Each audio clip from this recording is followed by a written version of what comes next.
He found a flaw that could kill her. He reported it. She fired him on the spot. No explanation. No chance to defend himself. Just a revoked badge and a door slammed in the face of the only man trying to protect her. Weeks later, that same car broke down in front of hundreds of the most powerful people in the world, and she had no choice but to call him back. This is the story of a 32-year-old single father who never raised his voice, never begged for his job, and never stopped being the smartest man in the room. If this story moves you, hit like and drop the name of your city in the comments. I want to see how far this reaches. Now stay with me, because this one is worth every minute. The alarm went off at 5:14 a.m., 16 minutes before it was supposed to. Ethan Walker didn't mind. He'd been lying awake since 4 anyway, staring at the ceiling with one arm folded behind his head, listening to the sound of his daughter's breathing through the thin wall between their rooms. Soft, steady, unbothered. The sound of someone who had no idea how tight things had gotten. He sat up slowly, careful not to make the old bed frame creak. The apartment was small. 2 bedrooms, 1 bathroom, a kitchen that fit exactly 1 person if that person didn't move their elbows too much. It was on the 4th floor of a building that smelled like someone had been cooking cabbage since 1987, and the elevator had been broken for 3 weeks. Ethan had stopped reporting it to the landlord after the second time. He just took the stairs. He made coffee in the dark, watching the thin line of pale gray light press itself against the bottom of the kitchen blinds. November in Detroit had a specific kind of cold. Not the dramatic, cinematic cold of snowstorms or blizzards, but a slow, gray, grinding cold that settled into your joints and reminded you it wasn't going anywhere for a while. Ethan had grown up here. He was used to it. That didn't mean he liked it. He poured his coffee into a mug that said "World's Okayest Dad," a gift from his daughter Lily, who had bought it from a school fundraiser table with her own saved lunch money and presented it to him with the absolute conviction that it was the funniest thing she had ever seen. He used it every day. It was his favorite mug. He wasn't going to pretend otherwise. He had 22 minutes before he needed to wake her. He used them to think. Ethan Walker was not the kind of man who walked into rooms and made people stop talking. He wasn't tall enough to command attention on sight, not broad enough to look physically imposing. He was average height, lean in the way that people get when they work physically demanding jobs and forget to eat full meals, with dark circles under his eyes that had become permanent features somewhere around the time Lily turned 2 and decided sleeping was optional. He had hands that told the story better than anything else about him. Calloused, nicked in a dozen places, perpetually carrying faint traces of grease under the fingernails no matter how hard he scrubbed. Working hands, hands that had been inside more engines than most mechanics see in a career. He'd started taking apart machines when he was 9, an old transistor radio his grandfather had left behind in a closet. He hadn't known what he was doing, just that he needed to understand how something worked, needed to see the inside of it, needed to know why. He'd taken it apart and put it back together 4 times before he figured out that the problem was a corroded contact point, barely visible to the naked eye. When the radio played again, he felt something that he wouldn't have the vocabulary to describe for another 15 years. Later, in his 3rd year of engineering school, a professor would call it mechanical intuition, the ability to sense dysfunction in a system the way a musician senses a note that's slightly off pitch. Most people learned engineering through textbooks. Ethan had learned it the way animals learn survival, by doing it, failing, doing it again, and paying attention to what the machine was trying to tell him. He had a degree. He had certifications. He had a work history that, if you read it carefully, told the story of a man who had quietly solved problems that other people couldn't at every company he'd worked for without ever once making a scene about it. He had none of the other things. No connections, no mentor who'd pulled him up the ladder, no MBA from a school with a name that opened doors at cocktail parties. He'd put himself through his engineering degree while working 30 hours a week at an auto parts warehouse, and he'd graduated into a job market that rewarded people who knew the right people more reliably than it rewarded people who knew how engines worked. He'd been at Sterling Automotive for 4 years. It was by objective measure a good job. Sterling Automotive sat at a very specific intersection of luxury and performance. They didn't make family sedans or practical hybrids. They made cars for people who had run out of things to buy and needed their vehicles to make other rich people feel something. The client list read like a Forbes index. The facility was immaculate. The engineering team worked with materials and tolerances that Ethan could only have dreamed about at his previous jobs. He was a senior mechanical engineer, grade 4. He made a salary that was enough to cover rent, Lily's school, groceries, and a small amount of savings, with nothing left over for anything that could be described as comfort. He did not complain about this. He had never been the type. What he did every single day was work. He came in early. He stayed late when the work required it. He caught things, small things that got buried in the pace of production schedules and quarterly targets and the general urgency of making rich people's cars perfect on deadline. He caught them because he paid attention in a way that most of his colleagues, talented as many of them were, simply didn't have the patience for. He was, without exaggeration and without anyone having officially acknowledged it, the best engineer on the floor. He also had a 7-year-old who needed to be picked up from school by 4 o'clock, which meant he couldn't stay past 6 on most days, which meant there were people with less ability than him who had better performance reviews because they were visible at 7 p.m. when the managers walked the floor. He understood this. It didn't make him angry anymore. It used to. The morning it happened started like every other morning. He got Lily up at 5:30. She was not a morning person, a fact she communicated primarily through a series of theatrical groans and a refusal to open her eyes that lasted exactly 4.5 minutes before she gave up and sat upright with the resigned look of someone accepting terms they'd been forced into against their will. "Is it a school day?" she asked, already knowing the answer. "It's a school day." She considered this. What if I was sick? "You were sick 2 weeks ago. You watched 6 hours of cartoons and ate an entire box of crackers." That was recovery. "You're not sick."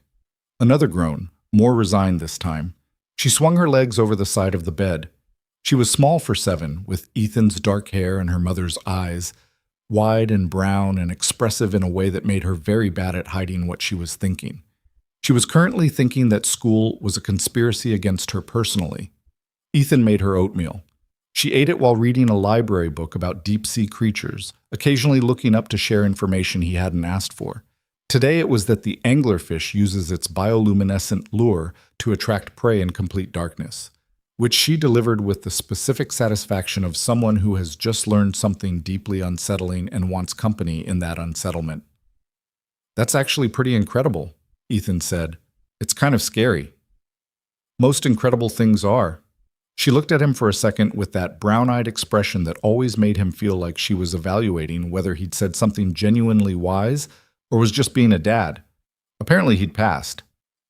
"Okay," she said, and went back to her book. He dropped her at school at 7:45. She hugged him at the gate, still young enough that she did it without embarrassment, though he was aware that window was closing, and disappeared into the stream of kids without looking back. That was also her, forward-facing, not a lot of lingering. He got to Sterling Automotive at 8:20. The facility was a converted industrial campus on the east side of the city, though you'd never know it from looking at it now. Everything had been gutted and rebuilt. Clean lines, glass, polished concrete, the kind of aesthetic that whispered expensive without ever having to say it out loud. The main workshop floor was enormous, lit with industrial daylight panels that made everything look slightly more precise than it actually was, which Ethan had always found vaguely appropriate. He badged in, changed into his work clothes in the locker room, and went to his station. The car he was assigned to was a Helios RS7, the company's current flagship model, a mid-engine supercar that cost more than most people's houses and was currently being produced in a limited run of 42 units for a client list that had been vetted more carefully than most security clearances. Ethan had been working on engine calibration and suspension geometry for the last 3 months. It was, technically, one of the most complex projects he'd ever been part of. He'd also been quietly worried about it for the last 6 weeks. The issue wasn't in his section. That was the thing. It wasn't something he could simply fix himself and move on.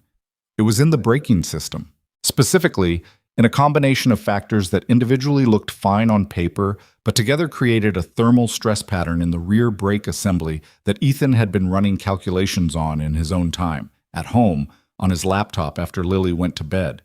He wasn't certain. He wanted to be certain before he said anything. Engineers who raised alarms without certainty had a specific reputation in facilities like this, and Ethan had worked too hard and too long to want that particular reputation attached to his name. But by the morning it happened, he was certain. He'd run the thermal cycle models 6 times. He'd cross-referenced the brake compound specs against the operating temperatures the car would reach under the kind of track conditions the clients would be using. The failure mode was narrow. It required specific conditions to trigger, but the conditions weren't exotic. They were the kind of thing that happened at high-speed track events, attended by people who had no business driving a car this powerful and would almost certainly exceed every safe operating parameter because that was, from their perspective, the point. If the brake assembly failed under those conditions, someone could die. He wrote up his findings on a Tuesday morning, sitting at his station with a cup of cold coffee he'd forgotten to drink, going over the numbers one more time. Then he walked down the floor to the project supervisor's office. Marcus Webb was a project supervisor with 20 years in the industry and the specific energy of a man who had learned to manage up very, very effectively. He was good at his job in the political sense. He knew how to translate engineering problems into language that executives could understand without panicking, and he knew how to deliver bad news in ways that didn't make him the villain. He was not, in Ethan's experience, someone who welcomed surprises. Ethan knocked. Webb looked up from his monitor. "Got a minute?" Ethan said. Webb leaned back. "Depends. Good news or bad news?" "It's a concern about the RS-7 brake assembly." A pause. Webb's expression did the thing it always did when someone walked in with a problem. A quick, almost imperceptible tightening around the eyes, the calculation of impact happening behind a professionally neutral face. "Walk me through it." Ethan walked him through it. He had printouts. He had the thermal model. He explained the stress pattern, the failure conditions, the risk window. He was methodical and clear, because being methodical and clear was how he always presented problems. He'd learned early that emotion in these conversations did nothing but make people defensive. Webb listened. He asked 2 questions, both of which suggested he understood the technical basis of the concern even if he didn't want to. Then he leaned forward and looked at the papers for a long moment. "I'll escalate it," he said finally. "What's the timeline?" Ethan asked. "I'll escalate it today." That was not an answer to his question. Ethan recognized this. "The client demonstration is in 3 weeks," he said. "If we need to redesign the assembly, I'll escalate it today," Webb said again, and something in his tone had shifted. Not hostile, just done. The conversation was over. Ethan went back to his station. He sent Webb an email summarizing everything he'd said in person, with the model attached. He kept a copy for himself. Then he went back to work. He didn't hear anything for 2 days. On the 3rd day, he decided to check on the brake assembly himself. This was, in retrospect, the decision that changed everything, though not in the way he expected. He wasn't trying to overstep. He was trying to understand if the issue had been addressed, because no one had come back to him with questions or updates, and 3 weeks was not a long timeline if a design change was needed. He went to the assembly bay where the demonstration vehicle was being prepared, pulled up the spec sheet, and started examining the rear brake unit. He was still there, halfway through the inspection, when the footsteps came. He heard them before he saw anyone. Quick, purposeful, the sound of someone who moved through spaces like they owned them, which in this case was because she did. Victoria Sterling was 30 years old and had been running Sterling Automotive for 2 years since her father stepped down following a health crisis and handed her the keys to a company that bore her family name. She was not someone Ethan had interacted with directly more than a handful of times.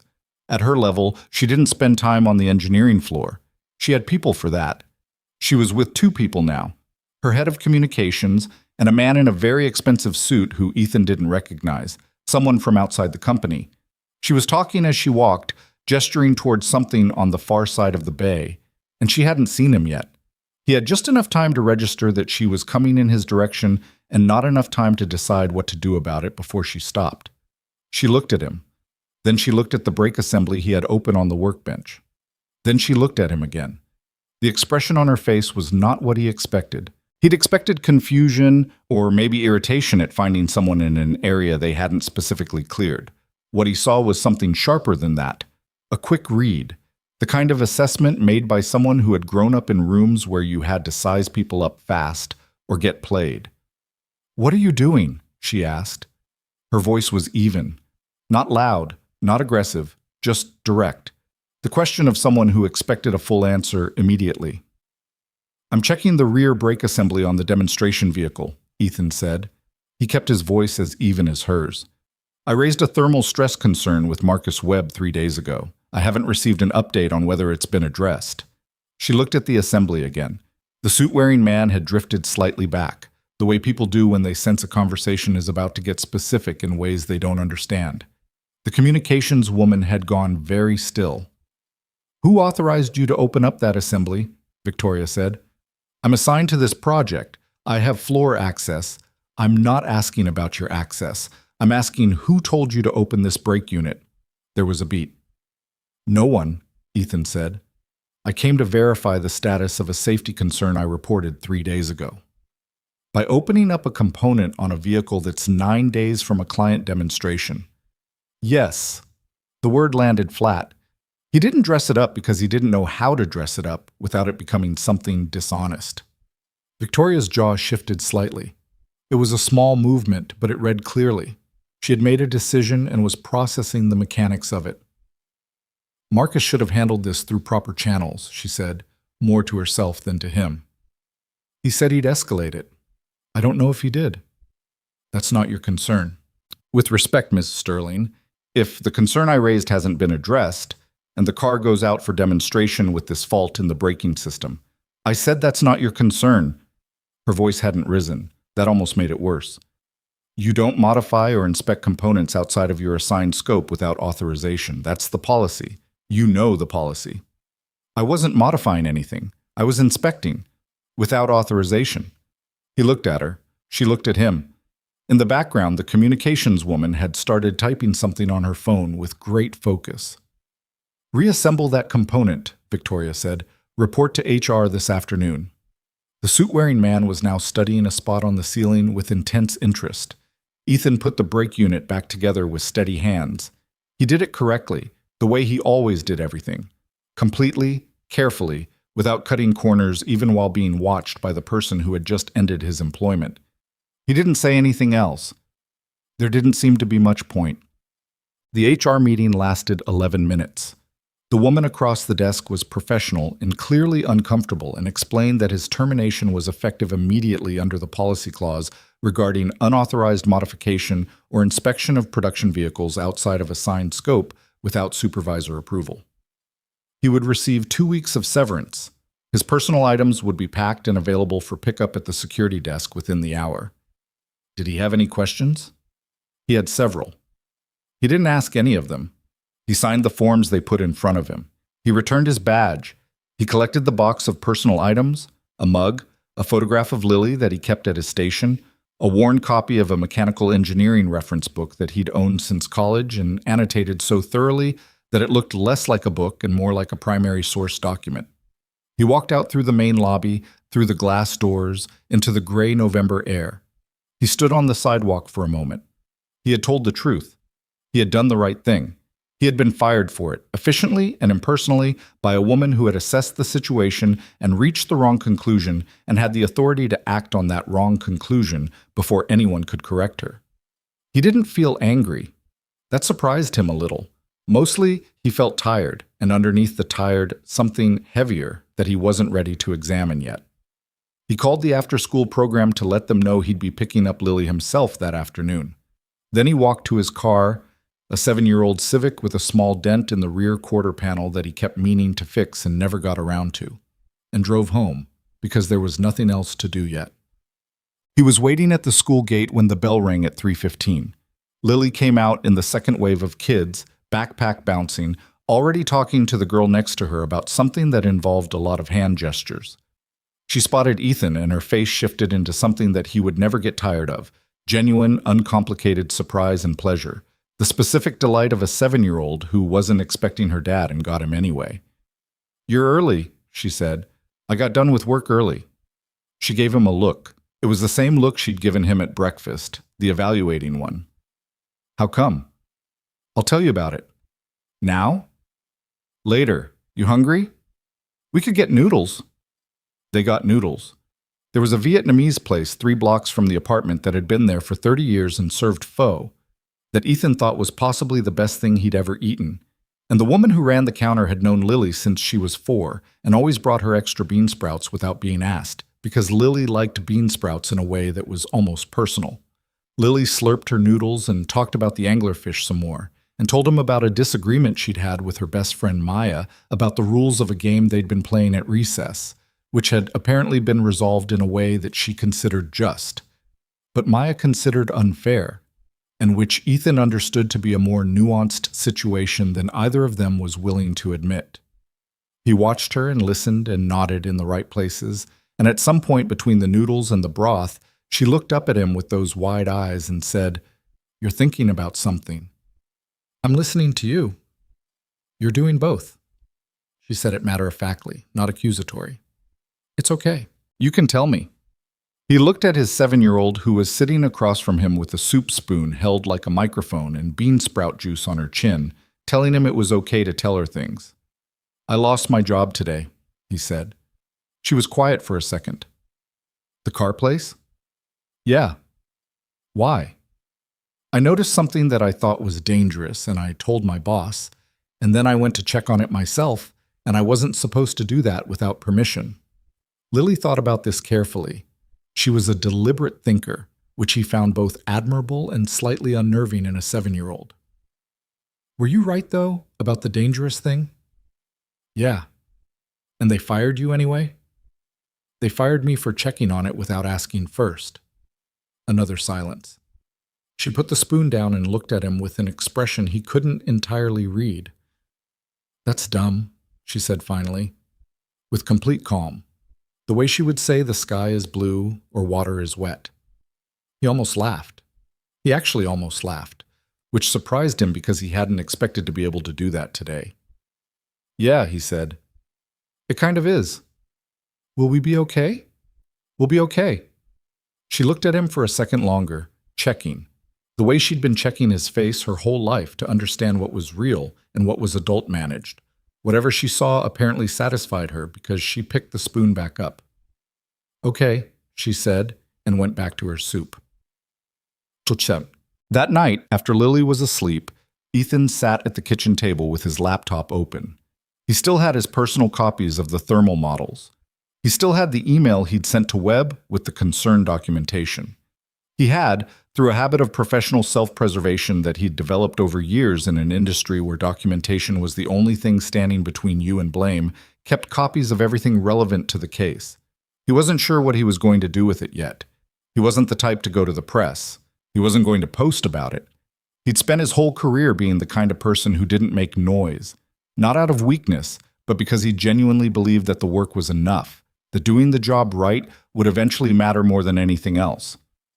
He sat there for a long time, the models open on his screen, the apartment quiet around him, the brake assembly, the thermal cycle, the failure condition that required specific stress loads sustained over a specific temperature range, the client demonstration. 3 weeks out, hundreds of people. The most connected, the most powerful, the most visible audience that Sterling Automotive had ever put together. He thought about that.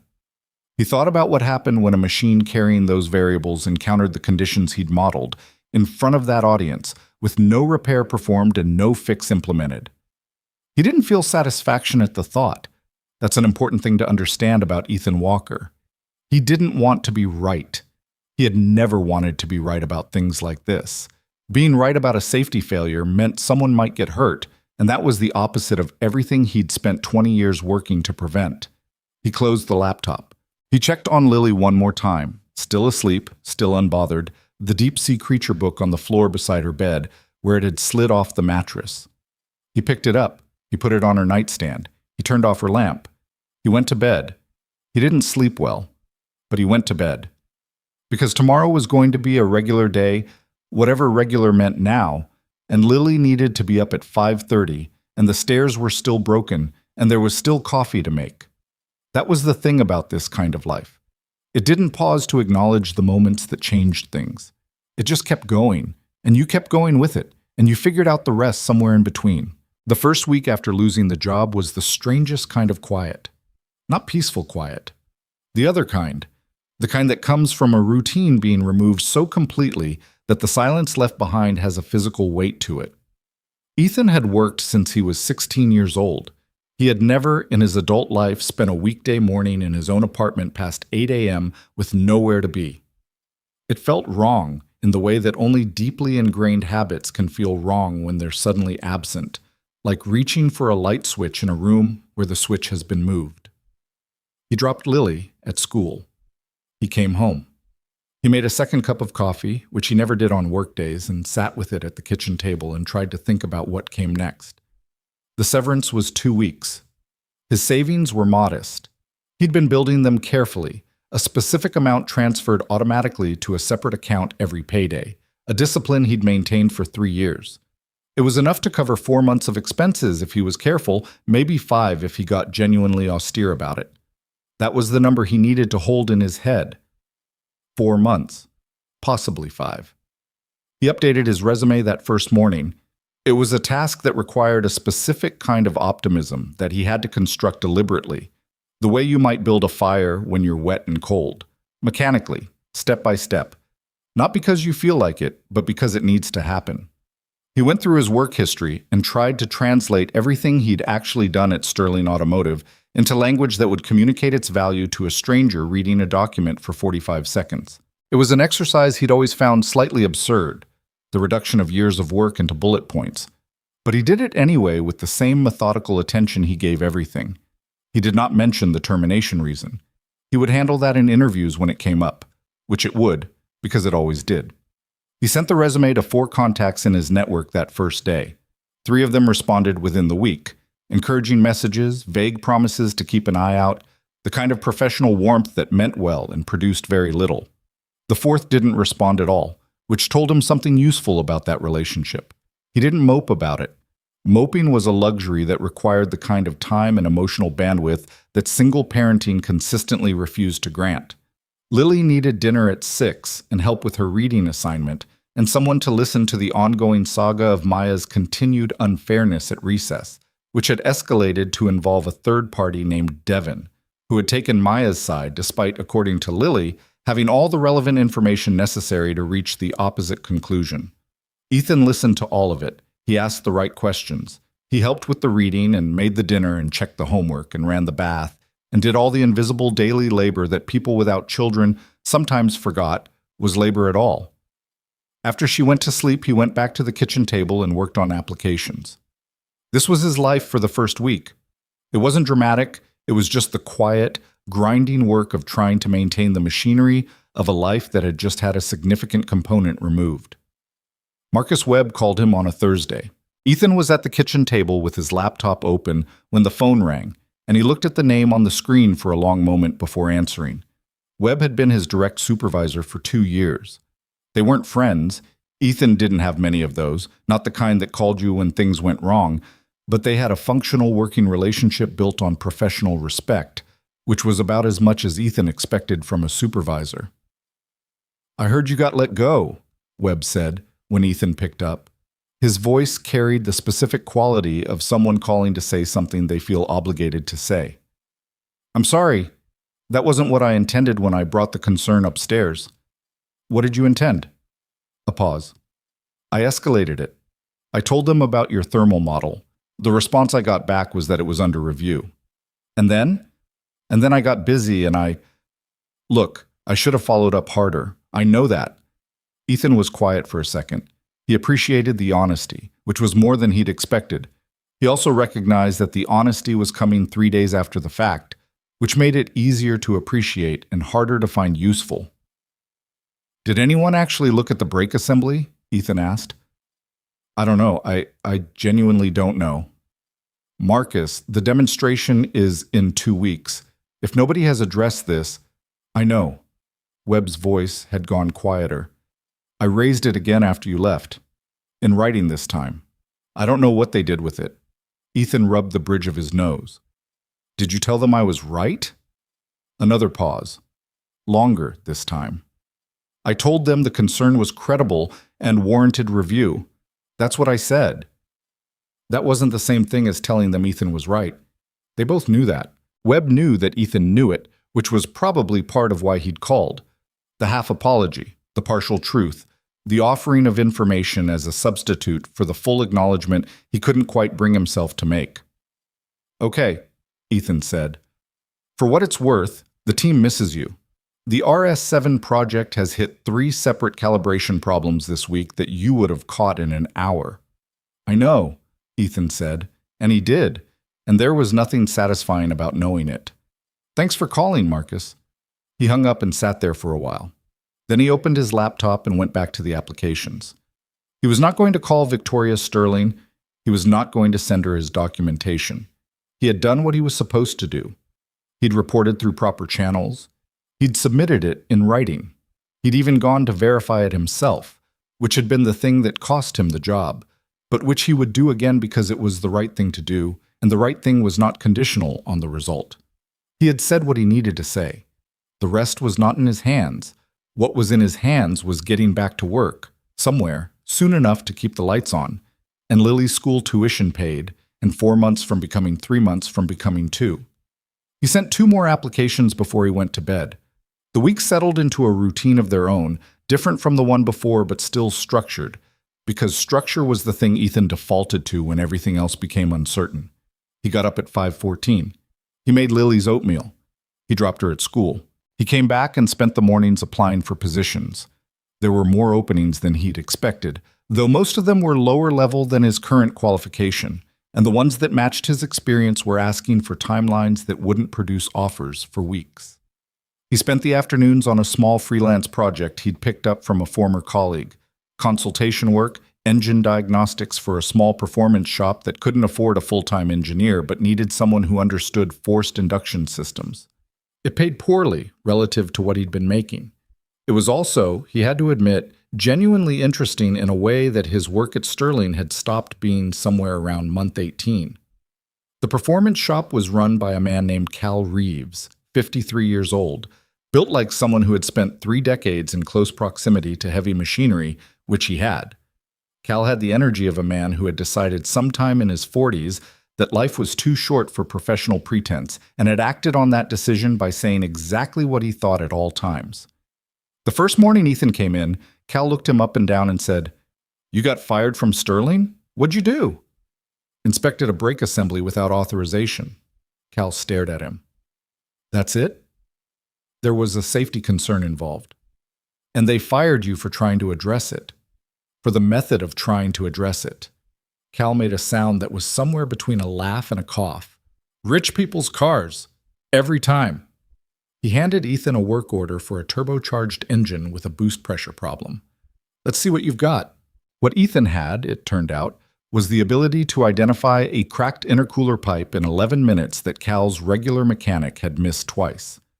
Cal watched him do it with the expressionless evaluation of someone who has been around enough good work to recognize it without needing to make a production of the recognition. "Can you come back Thursday?" Cal said. "I can come back whenever." "Thursday, then." It wasn't a salary. It wasn't a career path. But it was a reason to get up and do the thing he was good at, which turned out to matter more than he'd consciously realized until he'd gone a week without it. He was at Cal's shop on a Thursday morning, 3 weeks after losing his job, when his phone lit up with a number he didn't recognize. He almost didn't answer. He was in the middle of something, a valve timing issue on a rebuilt engine that was behaving in a way that suggested the problem wasn't in the timing at all, but in the camshaft position sensor, which was sitting slightly outside its tolerance range and triggering compensatory adjustments that were masking the real data. He had it almost figured out. He did not want to stop. But the number had a Detroit area code, and he was currently unemployed and looking for work, which meant he answered almost every call he didn't recognize because the one he didn't answer might be the one that mattered. "Is this Ethan Walker?" The voice was a woman's, professional, clipped, the cadence of someone who made a lot of calls and didn't waste time on pleasantries. "It is." "My name is Sandra Cho. I'm calling from the Sterling Automotive Executive Communications Office. Ms. Sterling has asked me to—" "I'm going to stop you there," Ethan said. He set down the diagnostic tool and stepped away from the engine. "What is this regarding?" A brief pause. Sandra Cho was clearly not used to being interrupted. "There's been a situation with the Helios RS-7 demonstration vehicle. and Ms. Sterling has asked whether you'd be available for a consultation. The valve timing and the camshaft sensor and the rebuilt engine were still there, waiting, and he registered them distantly, the way you register background sounds when something in the foreground has suddenly required your entire attention. "Tell me about the situation," he said. Another pause. Longer. "I'm not sure I have the technical details." "Then find someone who does and call me back." He hung up. He stood in Cal's shop for a moment, looking at the engine in front of him. Outside, a car pulled in off the street and idled badly for a few seconds before the driver cut the engine. Rich, he noted automatically, probably the fuel injectors. His phone rang again 4 minutes later. Different number. Male voice this time. "Mr. Walker, this is James Doran. I'm the lead project engineer on the RS-7 demonstration vehicle. I apologize for the..." "What happened?" Doran talked for 3 minutes. It took Ethan approximately 45 seconds to understand what had happened, and the remaining 2 minutes and 15 seconds were confirmation of details he had already assembled in his head before Doran finished the first sentence. The demonstration had happened that morning. Sterling's biggest client event of the year, the one Victoria had been building toward for months, the one with the international executives and the automotive industry heavyweights and the business partnership that was supposed to be worth 8 figures to the company.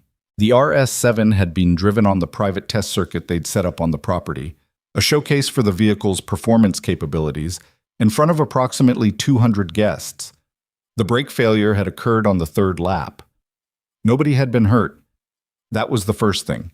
And the most important thing, and Ethan felt the tightness in his chest release slightly when Doran confirmed it.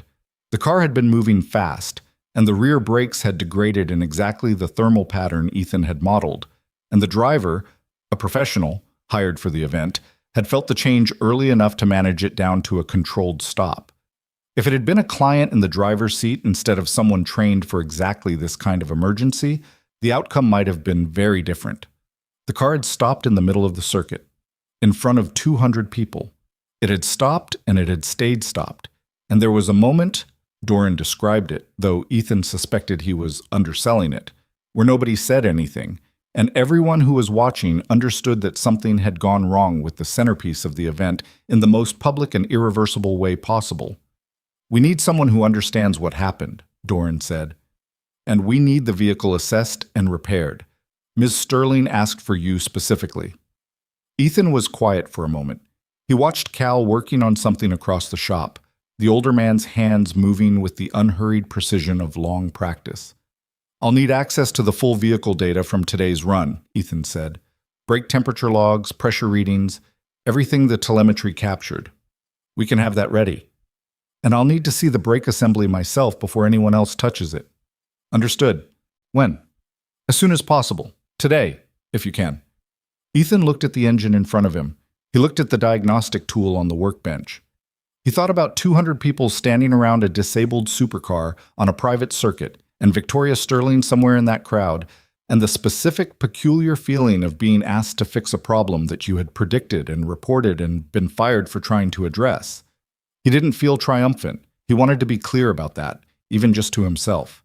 He felt tired, and something that was adjacent to sad, and underneath all of it, the same quiet pull that had been driving him since he was 9 years old, and a transistor radio had first made him feel like the world contained systems that could be understood if you paid enough attention. The brake assembly had a problem. He knew what the problem was. He could fix it. That was the part that mattered to him, not the circumstances around it, just the problem and the fix. "I can be there by 1 o'clock, he said. "Thank you, Mr. Walker." He hung up. He walked over to Cal, who was looking at him with the expressionless attention of a man who had been watching that phone conversation with the peripheral awareness that it was significant. "I have to go deal with something," Ethan said. "Sterling thing?"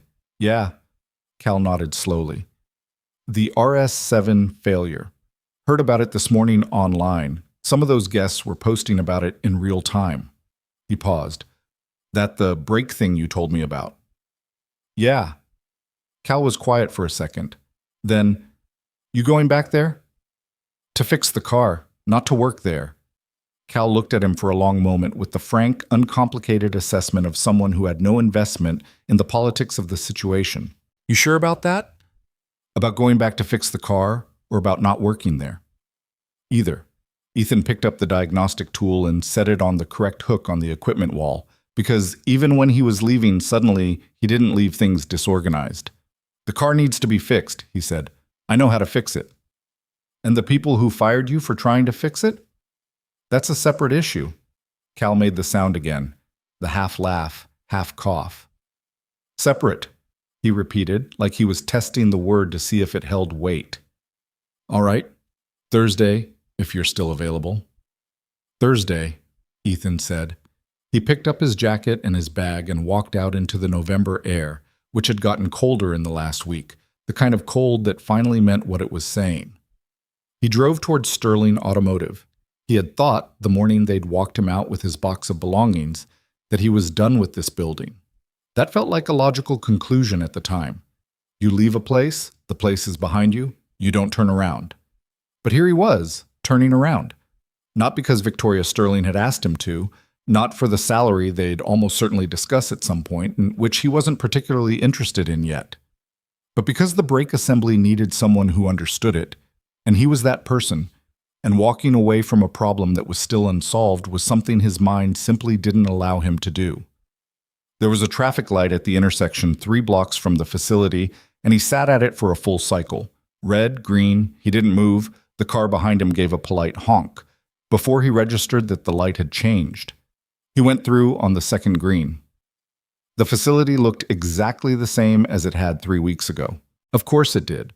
Buildings didn't reconfigure themselves to acknowledge the drama of the people inside them. The parking lot was fuller than usual. Guests were still on site, he realized, the event having devolved from a celebration into a crisis management situation that nobody had planned for. There were several vehicles parked in the overflow lot that looked like they belonged to people for whom the word inconvenience applied to very different problems than it did for most people. He badged in, they'd reactivated his access, presumably in the last hour, and walked through the lobby.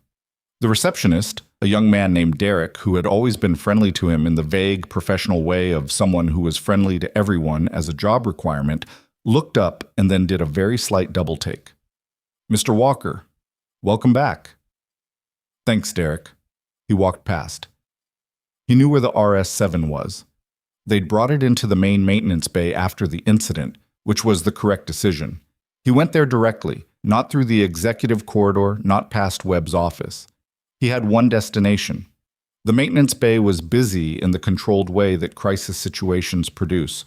People with things to do, doing them with the focused energy of people who knew they were being watched, probably literally by someone reporting to Victoria. Doran was there, a trim man in his 40s who had the slightly stricken look of someone who had spent the last 3 hours in a state of sustained professional panic. He crossed the floor when he saw Ethan.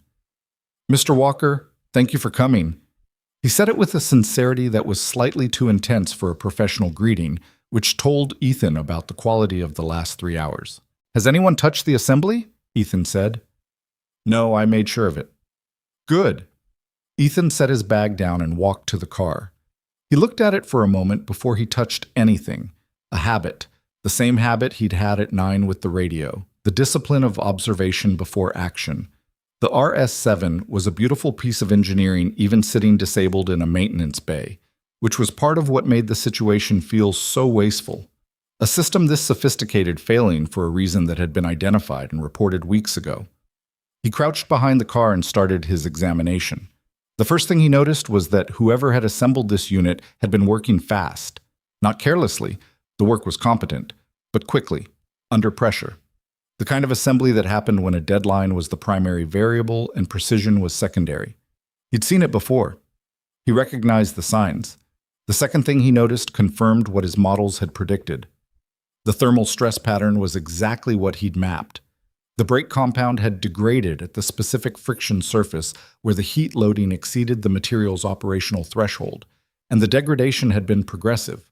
Not a sudden failure, but a slow slide that the professional driver had felt begin and managed down before it became catastrophic.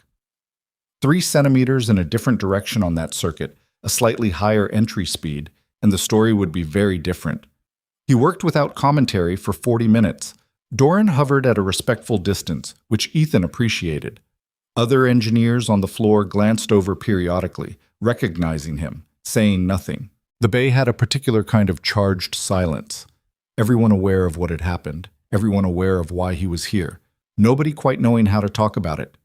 He had identified the specific failure points and was starting a documented assessment of the repair requirements when he heard footsteps again. Different footsteps than the ones on the floor, the ones that moved like they owned the place. Victoria Sterling had not changed in 3 weeks.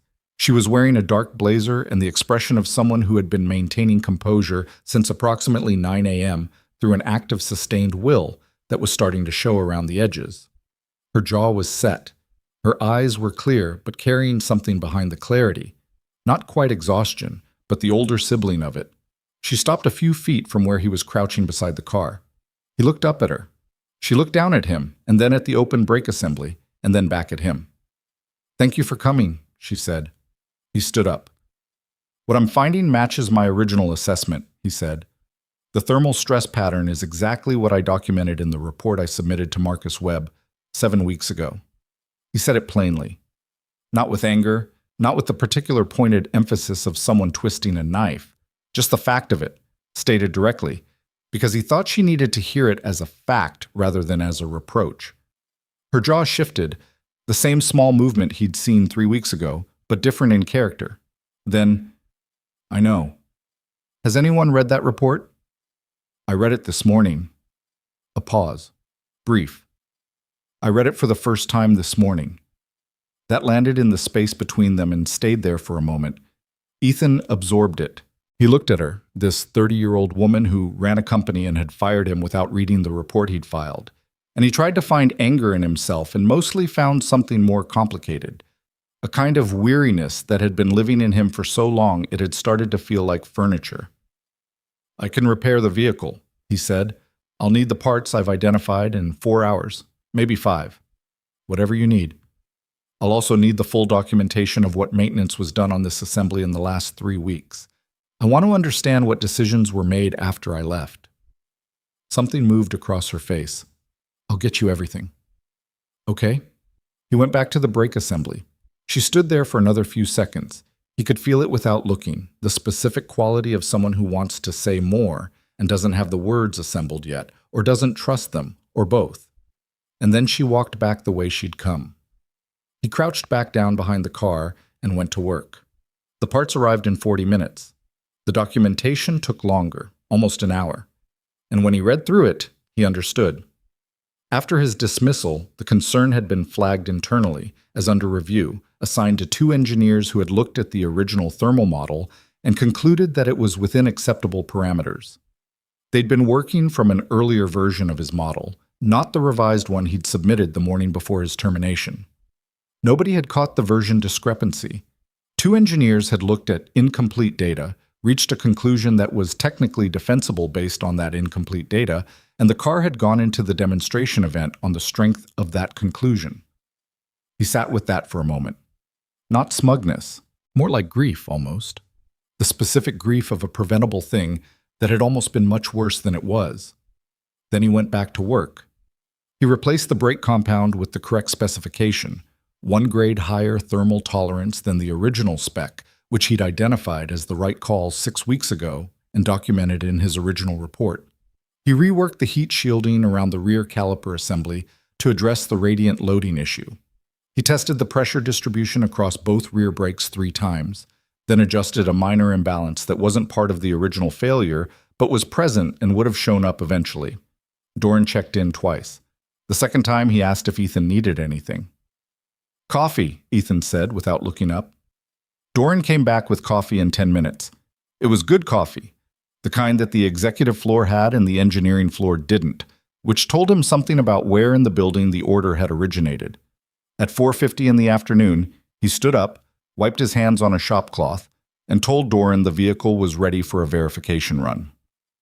The verification run happened on the indoor test rig. No circuit, just the controlled simulation that let them put the brakes through the full thermal cycle without actually driving the car. Ethan stood at the monitoring station and watched the data stream across the screen and felt the particular stillness that came from watching a system behave exactly the way it was supposed to behave. The brake temperatures held, the pressure distribution was even, the thermal cycle ran clean. He made a note of everything in the repair log. Every part number, every adjustment, every reading. He was thorough the way he was always thorough, because thoroughness was the only thing he had complete control over, and he had never once talked himself into being less than thorough on the grounds that no one was watching. He was washing his hands at the utility sink when Doran appeared again, with the slightly nervous energy of someone delivering a message they've been asked to deliver but aren't entirely sure how it will be received. "Miss Sterling would like to speak with you, if you're available." Ethan dried his hands. He thought about Lily, who was at the after-school program until 6, which meant he had time. He thought about the drive back to the apartment, and the evening routine, and the kitchen table where he'd been sitting with his laptop every night for 3 weeks. "Where?" he said. "Her office." He'd never been to Victoria Sterling's office. It was on the 3rd floor, which was the executive floor, which was not a place that senior mechanical engineers grade 4 typically visited. The elevator worked up here, which he noted. The office was large and precise in the way that spaces become when someone has paid attention to every element. Not lavish in the obvious way, but considered. There was a wall of windows looking out over the facility grounds, and the last of the afternoon light was coming through at an angle that made everything look slightly warmer than it actually was. Victoria was standing at those windows when he came in. She turned when she heard him, and he noticed again that the composure she'd been maintaining all day was still there but thinner now, at the end of a day like this one, than it had been at noon. "The verification run was clean," he said, because he thought that was probably what she needed to hear first. "I know," Doran told me. She gestured to the chairs in front of her desk. "Sit down." He sat. She remained standing for a moment, then seemed to reconsider, and sat behind the desk, which put something solid and official between them, which he suspected was intentional. "I owe you an explanation," she said. "You don't, actually. You owe me an apology, which is a different thing." She looked at him. He met her eyes. He hadn't planned to say that. It had come out with the flat directness of something he'd been carrying for 3 weeks without having said it, and saying it turned out to feel less satisfying and more necessary than he'd expected, like putting down a bag you'd been carrying so long you'd forgotten the weight. She was quiet for a moment. Then, "You're right. I do." She straightened slightly in her chair. "I made a judgment about what you were doing based on what it looked like, not what it was. I didn't read the report you'd filed before I made that decision. I should have." "Yes," he said. "You should have." Another silence. Different quality to this one. Not hostile, not entirely comfortable. Just two people sitting with a truth that neither of them could revise. "I'd like to discuss bringing you back," she said. "I know," he said. She waited. "I need to think about it," he said. It wasn't the answer she'd expected. He could see that. She had probably anticipated more resistance or more immediate relief, one or the other, and instead she was getting something measured and slightly undramatic. "Of course," she said after a beat. "Take the time you need." He stood up. "I'll be in touch," he said, and he meant it, and he left. He drove to pick up Lily from the after-school program. She was in the common room with 3 other kids, working on something at a table with colored markers, fully absorbed. She looked up when she saw him and gave him the same look as always, unsurprised delight, as if she'd expected him and was just confirming the fact. "How was your day?" she said. He thought about the brake assembly, and the thermal data, and Victoria Sterling's office, and the specific feeling of putting down a bag you'd forgotten you were carrying. "Interesting," he said. She gathered her markers. "Good interesting or bad interesting?" He considered it. "Both," he said. "I'll tell you at dinner. We getting noodles again?" "If you want." "I want," she said, and picked up her backpack and walked toward the door with the forward-facing certainty of someone who had decided where she was going and didn't see any reason to look back. He followed her out into the cold. He told Lily about it over pho, the way he'd promised. Not all of it. He edited for age appropriateness in the way that single parents learn to do. Keeping the emotional core of a story intact, while quietly removing the parts that would either confuse or worry a 7-year-old who was already perceptive enough to read his face better than most adults. He told her he'd gone back to fix the car, that the people who'd fired him had called because something went wrong and they needed him, that he'd fixed it and come home. Lily listened with the serious attention she gave to things she considered important. Her soup spoon held still for once. When he finished, she was quiet for a moment, and he recognized that particular quiet. She was processing, filing things into whatever internal system she used to make sense of the world. "So they said sorry?" she finally asked. "Kind of." "What does kind of mean?"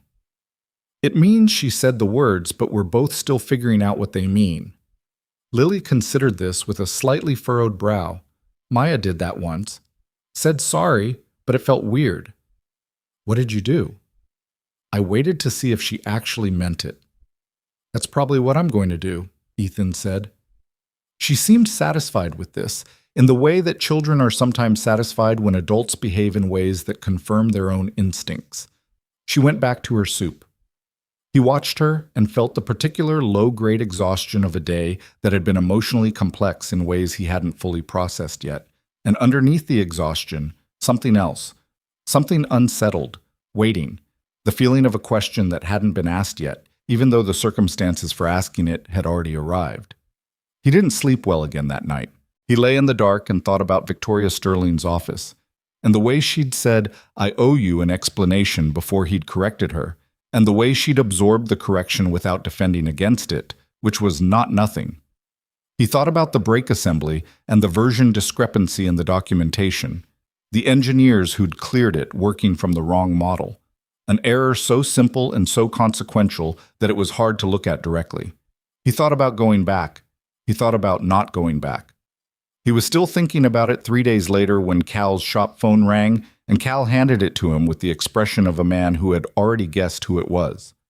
It wasn't Victoria. It was Doran, who had apparently been delegated the task of following up, which told Ethan something about where the negotiation currently sat in Victoria's priority hierarchy. Important enough to pursue, not important enough for her to pursue personally yet. Doran asked if he'd given further thought to returning. Ethan said he had some questions first. Doran said, "Of course, whatever you need." Ethan said he'd come in tomorrow morning, not to negotiate, just to understand what he'd be returning to, if he returned at all. Doran said that was completely reasonable, in the tone of someone who had been told to secure the meeting at any cost.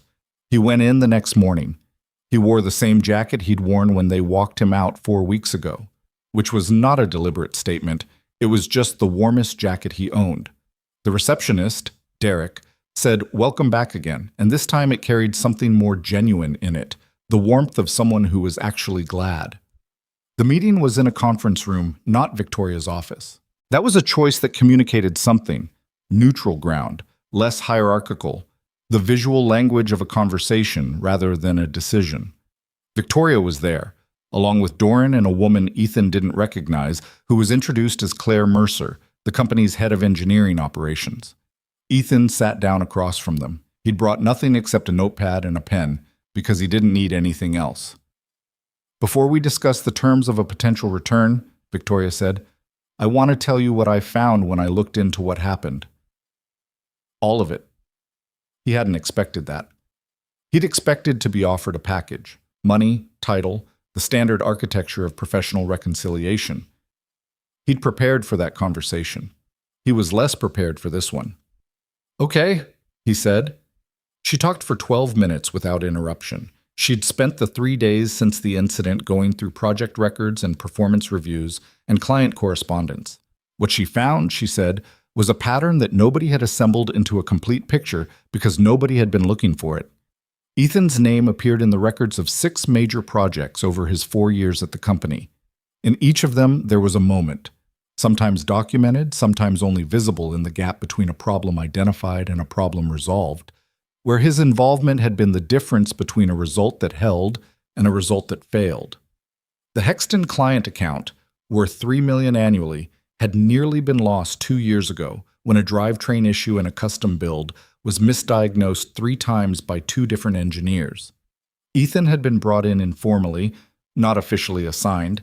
and had found the actual fault in an afternoon. The client had never known how close they'd come to a very public failure. The GTS launch, 18 months ago, had hit a suspension geometry problem at the final testing stage that would have pushed the launch back by at least 6 weeks and cost the company somewhere between 4 and 6 million in delayed delivery penalties. Ethan had worked 3 consecutive weekends to redesign the mounting geometry. The launch had gone on time. The credit in the official record went to the project lead. He listened to all of it. He'd known most of it, or known the shape of it, the way you know the shape of things you've lived without having ever seen them assembled into a complete picture. Hearing it assembled was different. He hadn't expected it to feel the way it did, which was something close to being seen. Not vindicated. That wasn't quite the right word. Seen. In the specific, slightly uncomfortable way of having someone look at what you've actually done rather than what you've been told to do and recognize the distance between those two things. "Why are you telling me this?" he asked when she finished. "Because I think you deserve to know what you actually built here. And because I think if I just made you an offer without that context, you'd take it or leave it as a transaction, and I don't think that's the right way to start over." He looked at her. She looked back at him with the directness that seemed to be her default mode. Whatever else she wasn't someone who flinched from eye contact. He hadn't been wrong about that from the beginning. "What happened to the thermal report?" he asked. "My original one. The one Marcus escalated." A slight pause. Claire Mercer, the head of engineering operations, was the one who answered. It was flagged for review and assigned to 2 members of the RS7 team. They reviewed it using the first version of the model, rather than the revised version you submitted the morning before. She paused briefly. "The morning before your departure, the version discrepancy wasn't caught. Because nobody told them there was a revised version." "Correct." "Because Marcus escalated the concern but not the update." Nobody answered that directly. Nobody needed to. The silence was the answer, and all 3 of them knew it. Ethan looked down at his notepad for a moment, at the blank page. He'd written nothing. He'd thought he would come in here with a list of questions and conditions, a set of things he needed answered before he could consider what came next. He had none of those written down. He wasn't sure what that meant. "What are you offering?" he said. Victoria named a number. It was significantly higher than what he'd been making. A meaningful increase, not a token gesture. There was a title change too.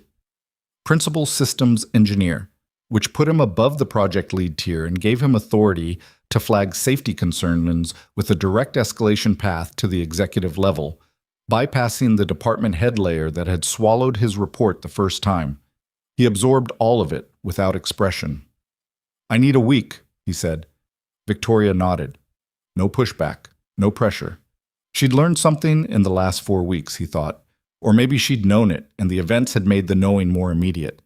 He went back to Cal's shop. Cal was under a car when he came in.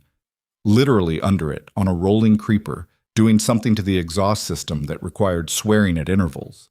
He rolled out when he heard footsteps and looked up at Ethan from the floor. "Well," he said, "they offered me a significant raise and a better title. Direct escalation path for safety issues." "You going?" Ethan sat on a nearby stool. He looked at the equipment wall, the tools hanging in their assigned places, the order of it. "I don't know." "What don't you know?" "Whether it'll be different, whether it matters that she read the records and understands what happened, whether understanding something changes the environment or just changes one person in it." Cal sat up slowly, the creeper wheels squeaking on the concrete floor. He was quiet for a moment with the considered silence of someone who had opinions and was deciding whether any of them would be useful. "You want my take?" "If you've got one." Companies don't change because somebody had a bad week. People change because they get hurt badly enough that the old way stops working. He paused. Whether she changed is something you won't know until you're back in there and something goes sideways again. That's just the truth. Ethan nodded. He knew this. He'd known it before Cal said it. "The salary is real," he said. "The title is real. Those things don't depend on whether the culture has changed." "No," Cal agreed. "They don't. And Lily's school tuition goes up in February." Cal looked at him for a long moment with the frank, uncomplicated gaze of someone who understood that decisions made by single fathers did not exist in a vacuum of pure principle. You've already decided, he said. It wasn't an accusation, just an observation. Ethan thought about that. I'm deciding, he said. Okay, Cal said, and rolled himself back under the car. Thursday either way.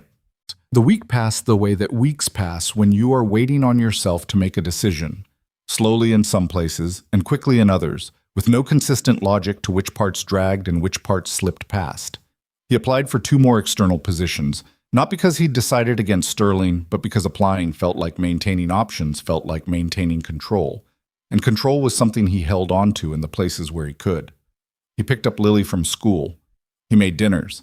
He went to Cal's on Thursday and fixed a boost controller on a turbocharged sedan and had a conversation with Cal about a classic Mustang restoration Cal had been planning for 2 years and hadn't started, which seemed to be a project that existed primarily as something Cal planned to do when he had time, and which functioned mainly as evidence that people with options feel less urgency than people without them.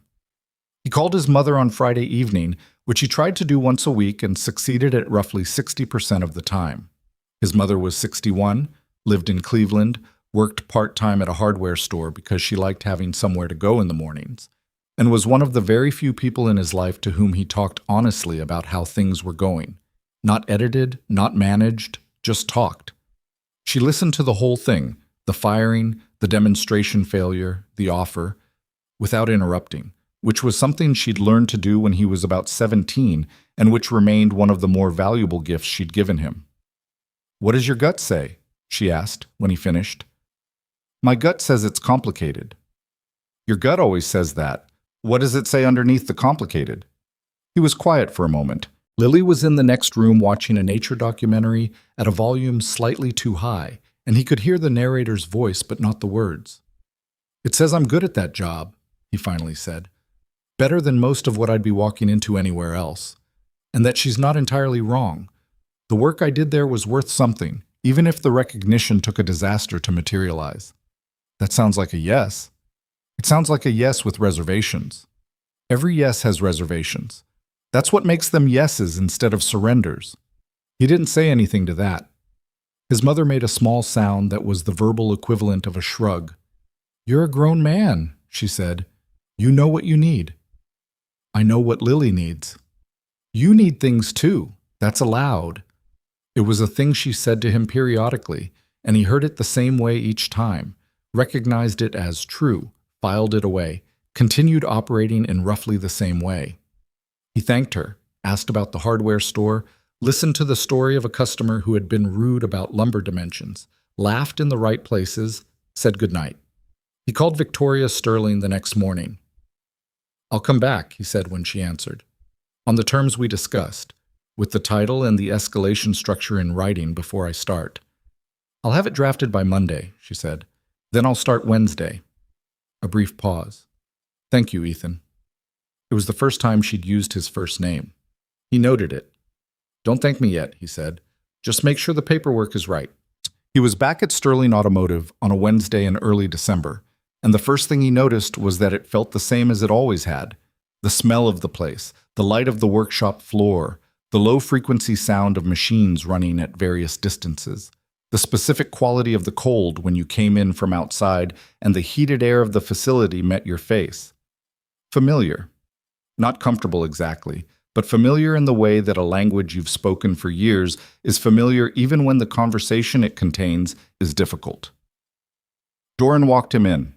There were a few nods from colleagues, a handshake from one of the senior engineers who'd been there longer than him and whose name was Frank, and who said welcome back with the dry brevity of someone who communicated primarily through understatement. His workstation had been maintained in his absence, which surprised him. He'd expected to come back to a space that had been partially colonized, tools moved, things borrowed and not returned. Instead, it was neat, almost deliberately so, which suggested someone had made a specific decision about it. The RS-7 project was in its final phase. The demonstration failure had been managed externally through a combination of official statements and private communication with the key clients who'd been present, and the fallout had been significant but survivable. Not because the failure hadn't been embarrassing, but because the car had ultimately been repaired and the failure hadn't injured anyone, and in the specific currency of the automotive luxury market, A demonstrated capacity to fix a problem quickly could sometimes be worth nearly as much as not having the problem. Nearly. Victoria understood the damage wasn't zero. She'd lost ground with two potential clients who'd left the demonstration event without signing the agreements they'd come to sign. That was real money and real relationships, and Ethan didn't pretend otherwise when Doran briefed him on the project's status. He listened to the full brief and asked questions and began to understand the shape of where things stood. His first week back was not triumphant.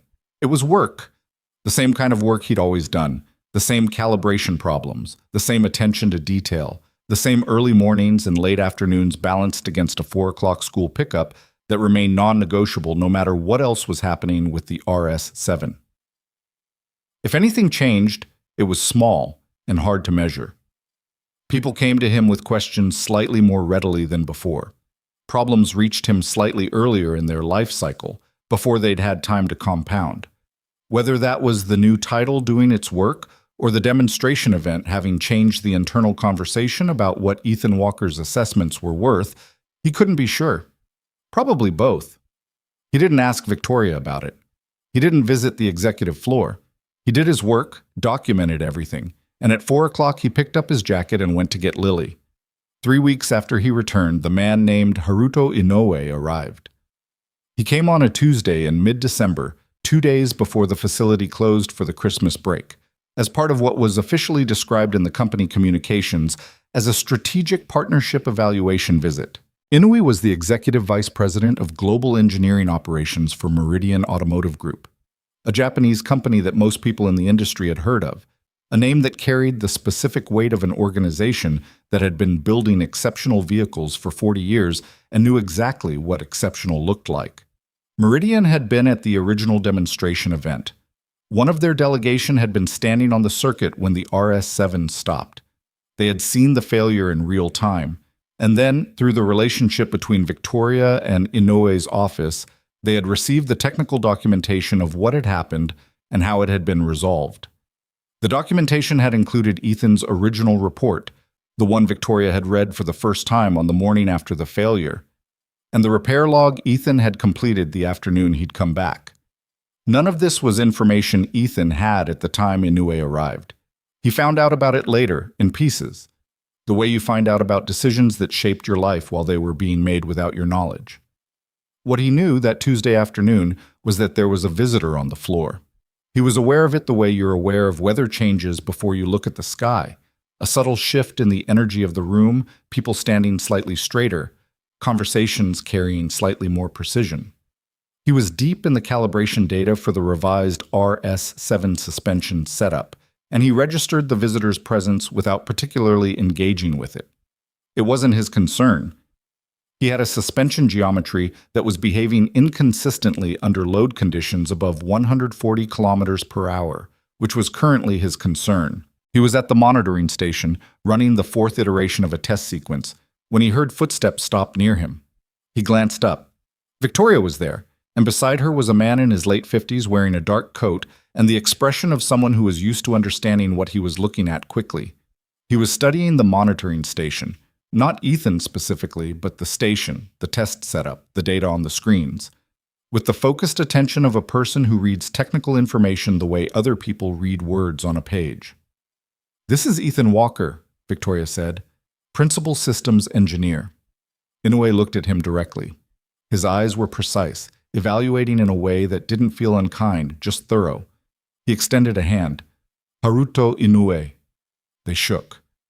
Inoue had the handshake of someone who had long since stopped trying to communicate anything with a handshake except the fact of the handshake. "I've read your break assessment," Inoue said. "The original one." Ethan looked at him. "How did you get the original one?" "Victoria sent it." He said this without looking at Victoria, and she didn't offer commentary. The thermal model was very clean. The version discrepancy that caused the failure. You identified that when you reviewed the post-incident documentation? Yes. How long did it take you to identify it? 20 minutes? Maybe 30? Once I had the complete record. Inoue nodded. He looked back at the monitoring station. "What are you working on now?" Suspension inconsistency under high-speed load. The data suggests the issue is in the rear anti-roll bar coupling, rather than the spring rates. But I'm on my fourth test iteration, and the pattern isn't fully consistent, which means there's a secondary variable I haven't isolated yet. Inoue looked at the screen for a moment. Damper bleed rate, he said. Ethan looked at the screen. He looked at it for 3 seconds. Yeah, he said slowly, the pieces assembling with the specific quality of an insight that arrives slightly faster than you expect. Yeah, that would explain the inconsistency. The bleed rate would change the effective stiffness at speed in a way that mimics a coupling problem, Inoue finished. They looked at the data together for a moment. Victoria was standing slightly back, watching this exchange with an expression that Ethan couldn't read from the angle he was at. How long have you been doing this? Inoue asked. Engineering? Yes. 20 years roughly, formally for 12. Where before here? Ethan told him. 3 companies, the progression through them, the specific kinds of problems he'd worked on at each. He was brief and factual, not because he was performing modesty, but because he'd never been in the habit of making his work history sound better than it was, or worse than it was. It was what it was. Inoue listened. He asked 2 follow-up questions, both technical, both aimed at specific aspects of what Ethan had described. The questions were the kind that someone asks when they're not testing your knowledge, but testing your thinking, how you approach a problem, not just whether you know the answer. I'd like to visit again before the holiday, Inoue said finally. He looked at Victoria, and something passed between them that Ethan wasn't part of, if that's acceptable. Of course, Victoria said. Inoue looked back at Ethan. I'll let you get back to your damper bleed rate, he said, and there was the faintest suggestion of dry humor in it, which Ethan hadn't expected. Good meeting you, Ethan said. Inoue walked on with Victoria. Ethan turned back to the monitoring station. He sat down, pulled up the damper specifications, and began running the new test sequence. The bleed rate was the variable. By the time the facility closed for the Christmas break, he had the suspension geometry running cleanly through the full speed range. He documented everything and sent it to Doran, then picked up his jacket at 4:30. Slightly late today, Lily was at a friend's house, and walked out. He called his mother from the parking lot while he waited for the heat to come up in the Civic. Interesting day, he said, when she answered. Good, interesting, or bad interesting? He almost smiled. Lily had asked him that exact question at the noodle place weeks ago. He hadn't realized until just now where she'd gotten it from. Good, I think, he said. Someone asked good questions. What kind of someone? The kind that runs a large engineering operation. His mother was quiet for a second. She said. It was a specific the one she used when she was deciding not to say what she was thinking yet. It was probably nothing, Ethan said. Probably, she agreed, in a tone that meant the opposite. He drove to pick up Lily. She was at her friend Priya's house, which was 15 minutes away and required a route that took him past the noodle place. And he thought about stopping, but it was late and she'd probably eaten at Priya's. And he told himself he'd cook something this week, because eating out 4 times a week was a habit he could afford less than he was allowing himself. Priya's mother answered the door, and Lily appeared behind her a moment later with the slightly guilty energy of someone who had been having such a good time that being collected felt like a mild injustice. She hugged Priya goodbye with the drama of someone parting for a voyage rather than a 7-minute drive, gathered her bag, and came out to the car. You're late, she told him, by 15 minutes. I was starting to wonder. You were playing with Priya. I can do 2 things, she said, with perfect seriousness. He looked at her sideways as he started the engine. Did you eat? Priya's mom made dumplings. How were they? She considered this with genuine critical thought. Good, but not as good as the restaurant ones. Most things aren't. She settled into the seat and looked out the window. The city went past, streetlights coming on against the early winter dark. The particular quality of Detroit at this time of year that Ethan had never entirely been able to explain to people who hadn't grown up here. Something about the scale of it, the weight of its own history, the way it looked in the winter light like a place that had been through enough that it didn't need to pretend about what it was. "Dad?" Lily said. "Yeah." "Do you like your job again?" He thought about this genuinely, not the automatic reassuring answer, but the real one. "I'm starting to," he said. She nodded, apparently satisfied. She went back to looking out the window. He drove home through the early December dark, and behind him the facility sat lit up on the east side of the city, and somewhere on the third floor Victoria Sterling was in a phone call that he didn't know about yet. And Haruto Inoue was on a flight back to Chicago thinking about damper bleed rates and thermal stress models and the specific rare quality of an engineer who understood systems the way certain people understand language, not just fluently, but natively. None of that had reached Ethan yet.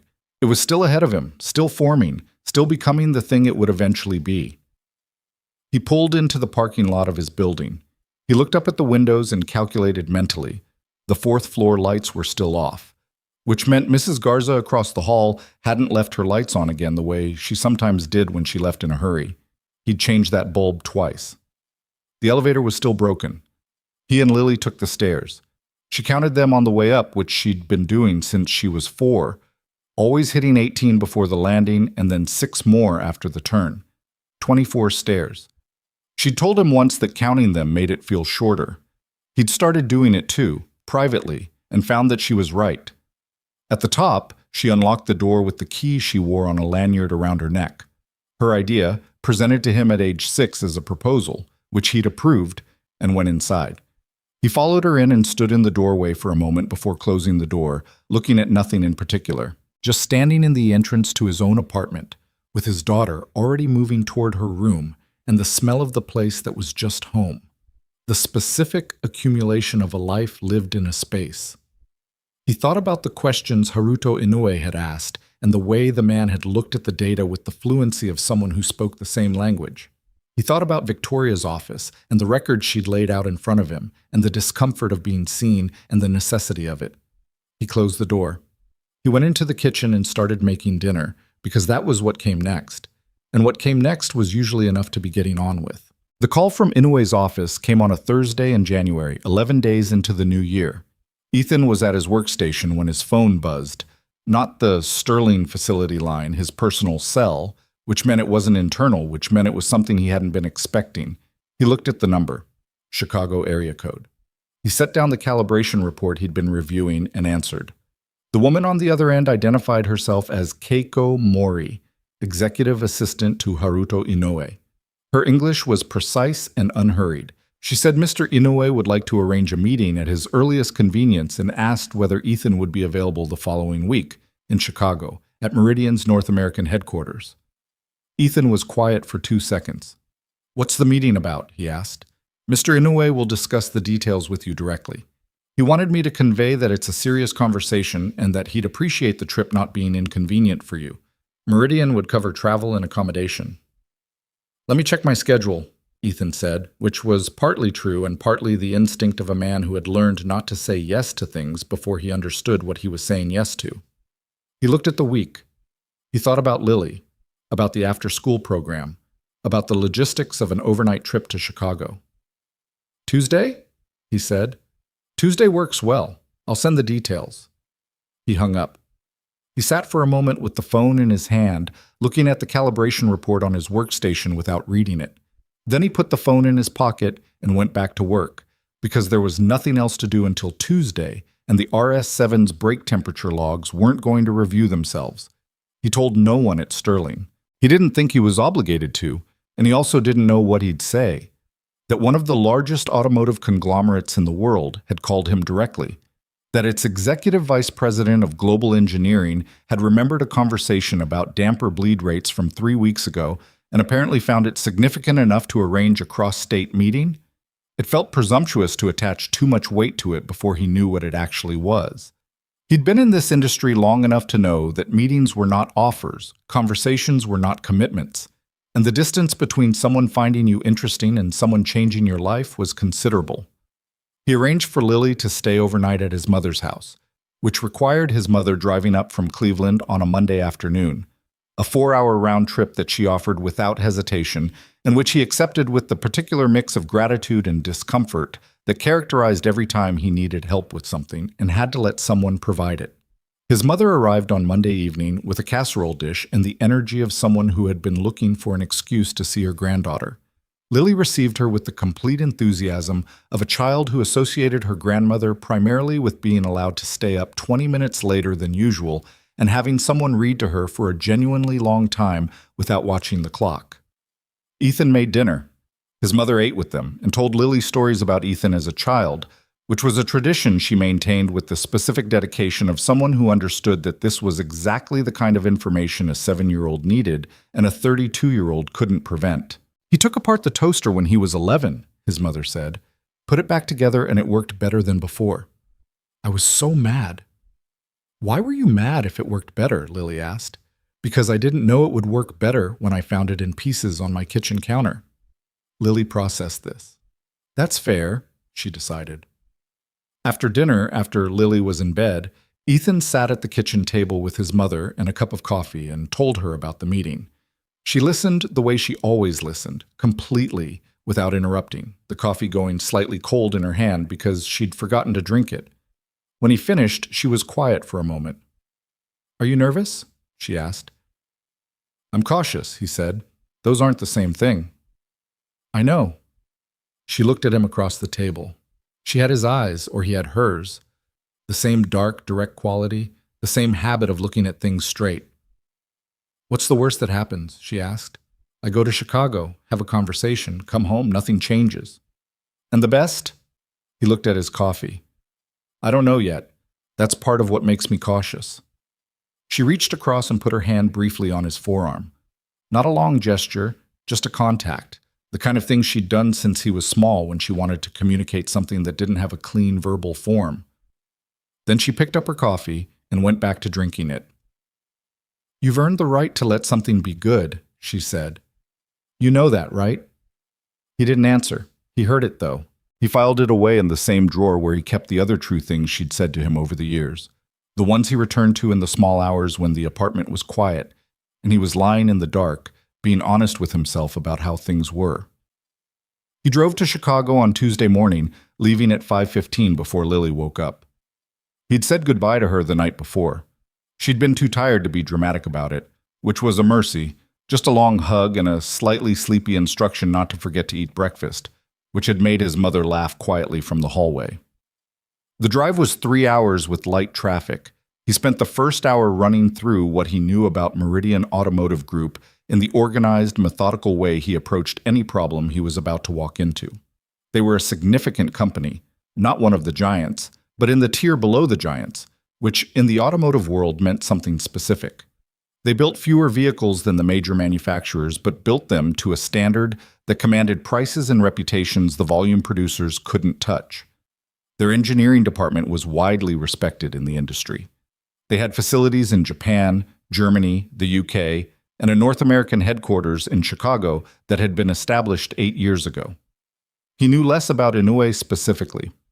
What he'd been able to find, through industry publications and a LinkedIn profile that was professionally minimal in the way that senior executives' profiles often were, suggested someone who had been in engineering before moving into leadership, which usually meant someone who still thought in technical terms even when making organizational decisions.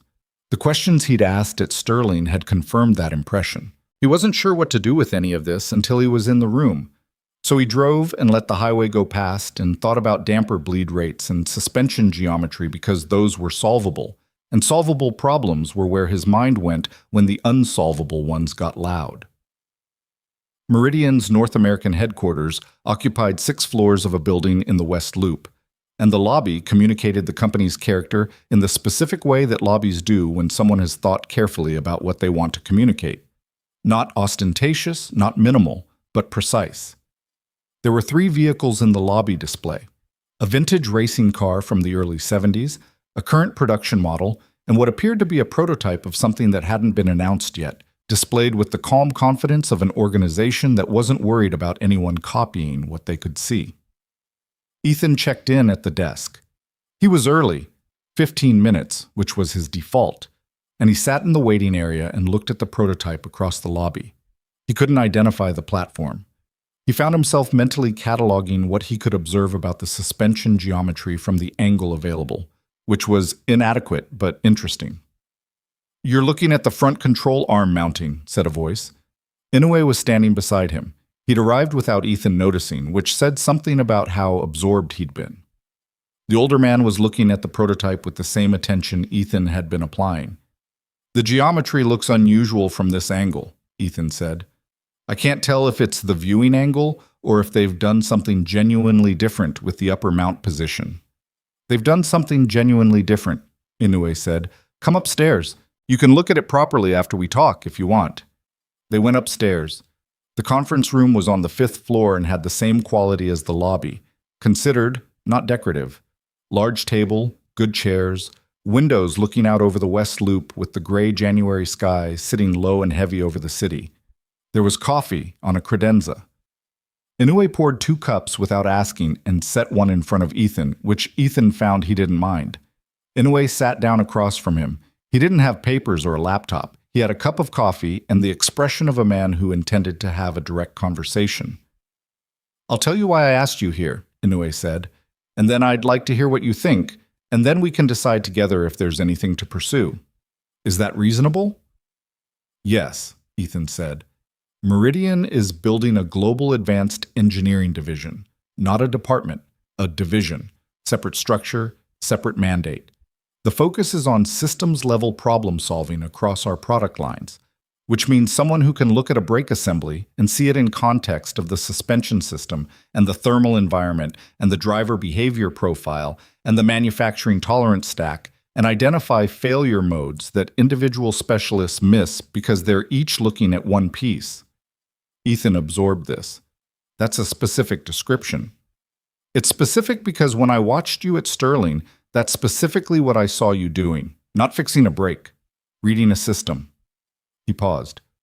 "Your original report wasn't just a brake assessment. You had pulled in the operating temperature data from the track conditions, the compound specification relative to those temperatures, the thermal cycle model, and the human factor, the client behavior profile.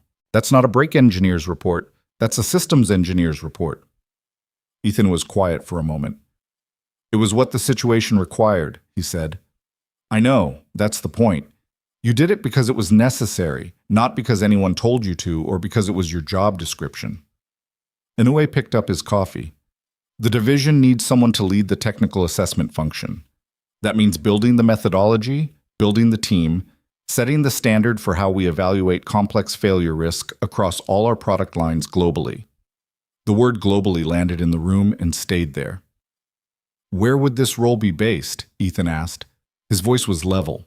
He was working hard to keep the thing that was happening inside his chest from being visible in his face, which was the specific challenge of receiving information that mattered in a professional context where mattering needed to be managed. "Chicago, primarily. Some travel. Japan, Germany, the UK facilities. We'd expect 4 to 6 international trips per year, reasonable notice, reasonable duration." Ethan thought about Lily. He thought about school, about the after-school program, about his mother in Cleveland and the 4-hour drive. He thought about what 4 to 6 international trips per year meant in practical terms for a single father with a 7-year-old and no co-parent to cover the gap. "I have a daughter," he said. "She's 7. I'm the only parent." Inoue nodded. "I know, Victoria mentioned it." He said this without editorializing, without the particular discomfort that some people displayed when single parenthood entered a professional negotiation. Just information received and acknowledged. "We build accommodations for family situations and relocation and travel packages. It's not unusual and it's not an obstacle." "What kind of accommodations?" "Whatever is necessary. That's a conversation for our HR team with specifics, but I'm telling you that it's a real conversation, not a formality." Ethan looked at him. The older man met his gaze with the same direct quality he'd displayed at Sterling. Not pressuring, not selling, just present. Ethan had the specific feeling of sitting across from someone who was used to waiting for the right answer, because he'd learned that pushing for a faster one usually got him the wrong one. "What's the title?" Ethan asked. "Director of Global Systems Assessment." He let that sit for a second. Director. A title that carried genuine organizational weight, not just compensation adjustment, the kind of title that opened rooms. "Compensation?" he said. Inoue named a number. Ethan's coffee cup was halfway to his mouth when the number landed, and he put it back down because he needed a moment to process it cleanly. The number was more than double what he made at Sterling now, including the raise Victoria had given him on his return. It was a number that changed what was possible, not just incrementally, but structurally. It was the difference between managing carefully and having room to breathe, between Lily's current school and the better school she'd been on a waiting list for since she was 5, between the fourth-floor apartment with the broken elevator and a place where the stairs worked, and she had a yard. He kept all of this internal with the effort of a man who had been practicing that particular skill for years. "I need time to think about it," he said. "Of course. How much time do you need?" "A week, maybe 2. Inoue nodded. "Take what you need. This isn't a pressure decision. If you come back and say no, I'll be disappointed and I'll respect it." He paused. "If you come back and say yes, I'll need you to be all in. The division builds from whoever leads it. If you build it halfway, it doesn't work." "I understand that." "I know you do. That's why I asked you here." They talked for another hour. Not negotiation, more like the continuation of the conversation they'd started at Sterling in front of the monitoring station. Two people who spoke the same technical language finding out how much of it they shared. Inoue asked about projects. Ethan talked about them with the honest, unembellished directness that came naturally to him. And Inoue listened and responded in kind, and somewhere in that hour, Ethan understood something that he hadn't fully understood going in. This was not a man who was offering him a job because he'd been available and convenient. This was a man who had looked at his work, the actual work, the thermal models and the repair logs, and the specific character of how he thought about problems, and made a deliberate decision that this particular person was the one he wanted. It was a disorienting feeling for someone who had spent the previous 4 years being consistently and comprehensively undervalued. Not bad disorienting, just disorienting. The way your eyes adjust when you walk from dim light into a brighter room, and for a moment you can't quite trust what you're seeing because everything looks more visible than you expected. Before he left, Inoue showed him the prototype in the lobby. They stood in front of it for 20 minutes and talked about the front control arm geometry, and Inoue explained what the development team had done differently and why. And Ethan asked 3 questions and made one observation about a potential secondary effect at high-speed loading that Inoue considered for a moment before saying that was an interesting point and he'd pass it to the development team. It was said without fanfare, just one engineer to another. Ethan drove back to Detroit in the gray January afternoon with the heater running and the radio off, which was what he did when he needed to think.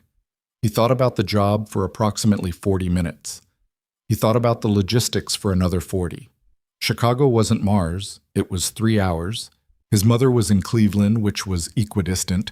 Lily would need a new school. He'd need to understand the neighborhoods, find a place to live, understand the cost of living differential, which worked in his favor given the salary.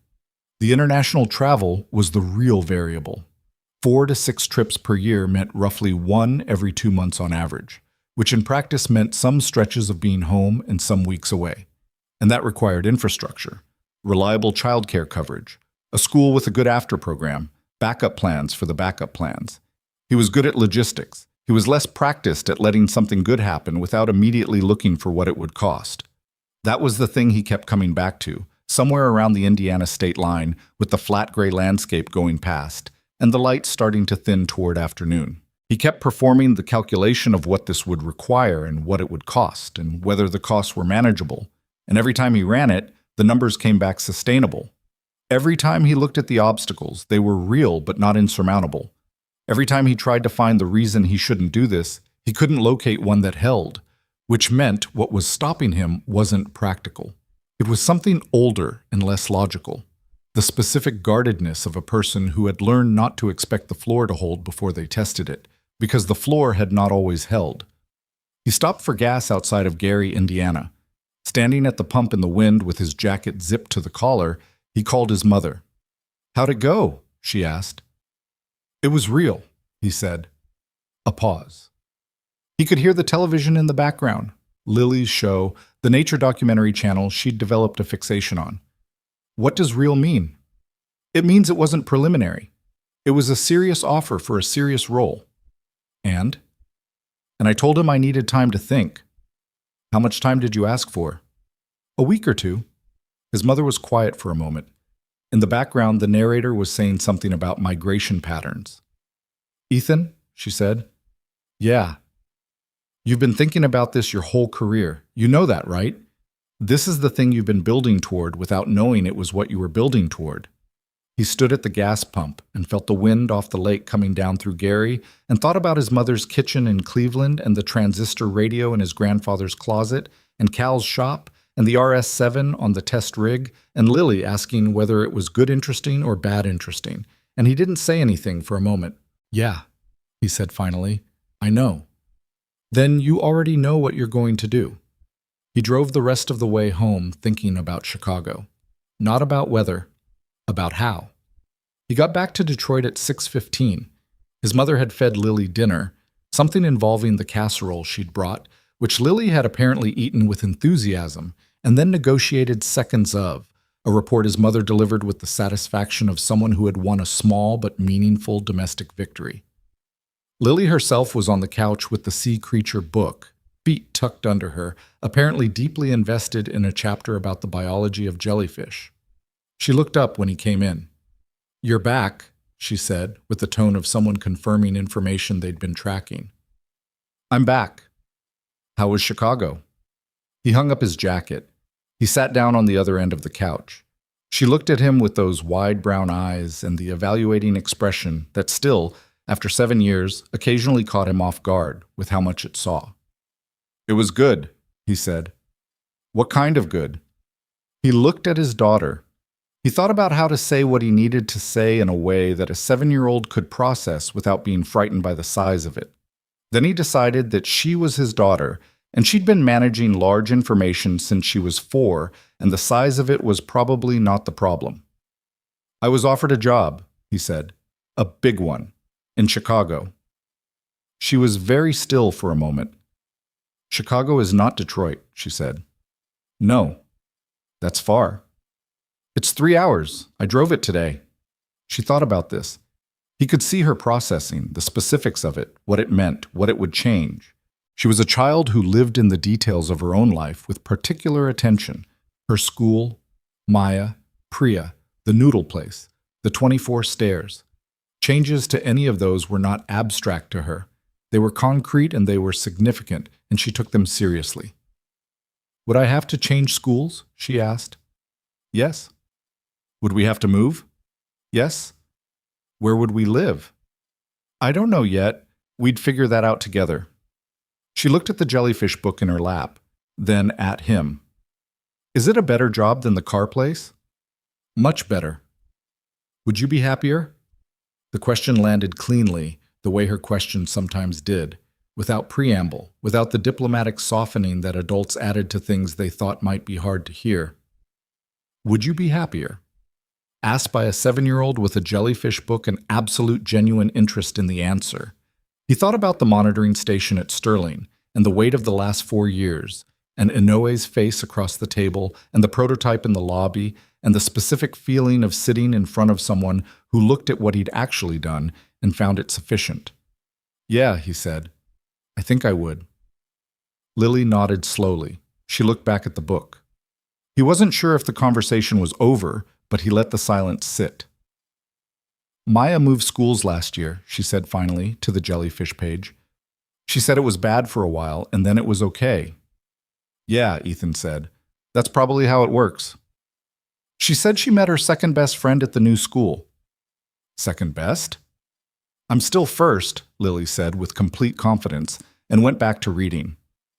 He sat on the couch beside her for a while, not talking, just present. The apartment was warm and it smelled like whatever his mother had made for dinner. And outside the window, the Detroit night had settled in around the buildings, and he sat in it and felt the weight of what was coming, not as a burden, but as a thing that was real and was going to require everything he had, and was, against all reasonable expectation, something he'd earned. His mother appeared from the kitchen with 2 cups of coffee and handed him one and sat in the armchair across from them. She looked at his face and apparently found what she was looking for because she settled back into the chair without saying anything, which was its own kind of answer. Lily read about jellyfish. His mother drank her coffee. He sat between them in the apartment on the fourth floor of the building with the broken elevator and thought about Chicago and thought about his daughter and thought about the man he'd been before Sterling and during Sterling and after Sterling and tried to locate a version of himself that deserved none of this and couldn't quite find it anymore. He called Inoue's office the next morning. Keiko Mori answered. "I'd like to accept," Ethan said. "I have a few logistical questions about the family accommodations that I'd like to address before signing, but in principle, yes." "I'll let Mr. Inoue know," she said. "He'll be pleased." He hung up. He was standing in the kitchen, the coffee maker still running, Lily's cereal bowl in the drying rack from this morning. He'd taken her to school 40 minutes ago. She'd hugged him at the gate the way she always did and disappeared into the school without looking back. He stood in the kitchen for a moment. Then he poured his coffee and sat down at the table and opened his laptop because there was a long list of things to figure out, and the list wasn't going to figure itself out, and that was fine. He'd always been better with a list than with the waiting. 3 days later, he went to Victoria Sterling's office and told her. He'd thought about how to handle this part. He wasn't going to be unkind about it. She'd been decent to him since the reconciliation, and the offer she'd made had been genuine, and he had no interest in making the departure into something punitive. But he also wasn't going to dress it up. He was leaving because something significantly better had been offered, and that was an honest reason, and he was going to give it to her honestly. She listened with her hands flat on the desk, and her expression doing the thing he'd come to recognize, the quick internal processing, the management of whatever the emotional response was behind the professional face. When he finished, she was quiet for a moment. "Meridian," she said. It wasn't a question. "Yes." "Inoue." "Yes." She nodded once, slowly. Then she looked at the window for a second. Not at anything specific, just a pause. The space of a person accepting information they'd known on some level was probable. "I knew when he came to the facility," she said. "I introduced him to you because I thought it was the right thing to do, and because I knew what it might mean." She looked back at him. "That's probably something you should know." He absorbed this. "Why did you do it?" "Because you earned it." She said it simply, without performance. "And because keeping you at Sterling, without giving you access to what you're actually capable of, would have been a different version of the same mistake." He looked at her across the desk. They were very different people, different ages, different histories, different starting points for almost everything. They'd started this particular chapter badly and had found their way to something that functioned, and it had taken a disaster and 3 weeks of unemployment and a lot of documentation to get there. None of it had been smooth. "Thank you for that," he said, and meant it. She held out her hand across the desk. He shook it. "Tell me when you want your last day," she said. 3 weeks, he said. "I'll finish the RS7 final certification." "Of course you will," she said, and there was something in it that was almost, not quite, a smile. He walked back down to the engineering floor and sat at his workstation and pulled up the RS7 certification report. He had 3 weeks of work left here, and he was going to do it the way he'd done everything else. Completely, carefully, without cutting corners even though he was leaving. He put his headphones on and went to work. Frank walked past about an hour later, looked at him, said nothing for a moment, then stopped. "Heard you're leaving," Frank said. "Yeah." Frank considered this with the brevity he applied to all things. "Good for you," he said, and kept walking. Ethan watched him go and then turned back to the screen. Outside, the January cold was doing what January cold did. The facility went on around him, the sounds of machines and people and work being done, the ordinary texture of a place that had been his for 4 years and would be someone else's soon, and already was becoming, in some small, imperceptible way, the past. The last 3 weeks at Sterling went the way he'd expected, quietly, without ceremony, the ordinary texture of finishing something, rather than the dramatic closure that stories sometimes assign to endings. He completed the RS7 final certification.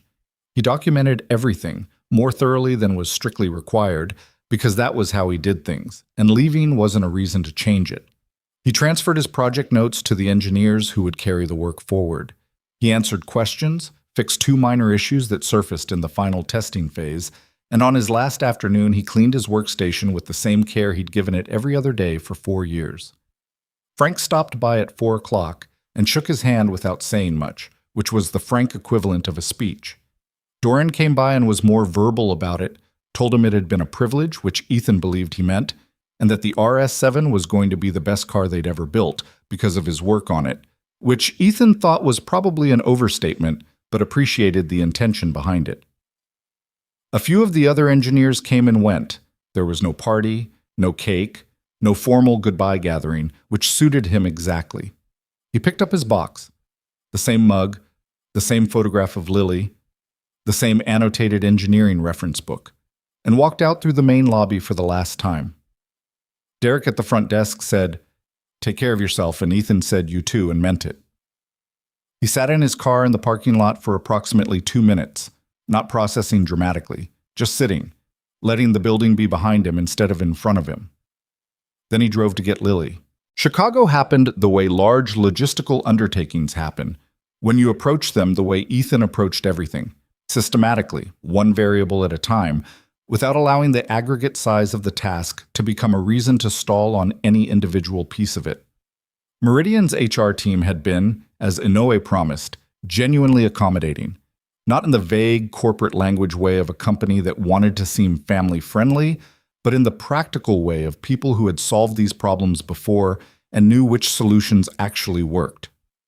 They found him a furnished apartment in the Lincoln Square neighborhood for the first 2 months while he looked for a permanent place, which gave him time to understand the city before committing to a location. They identified 3 schools within reasonable distance of the temporary apartment and provided the enrollment documentation for all 3, flagged with the relevant details about after-school programming and childcare availability.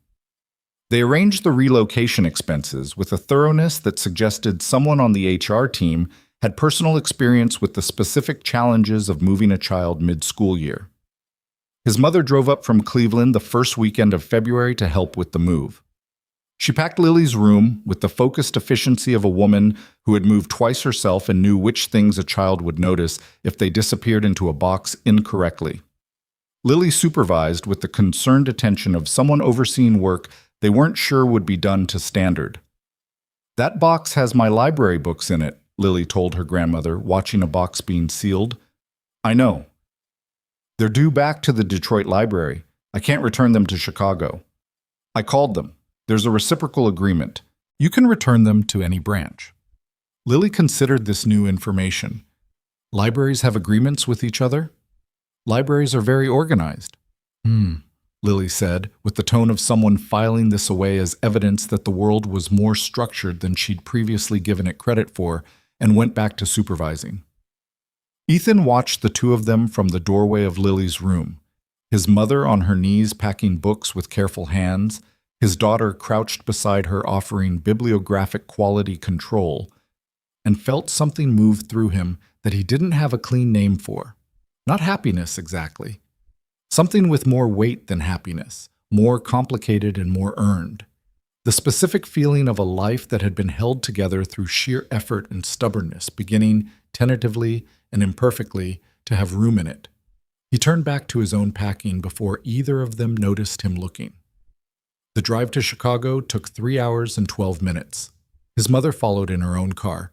She was staying the first week to help settle Lily into the temporary apartment and get her started at the new school.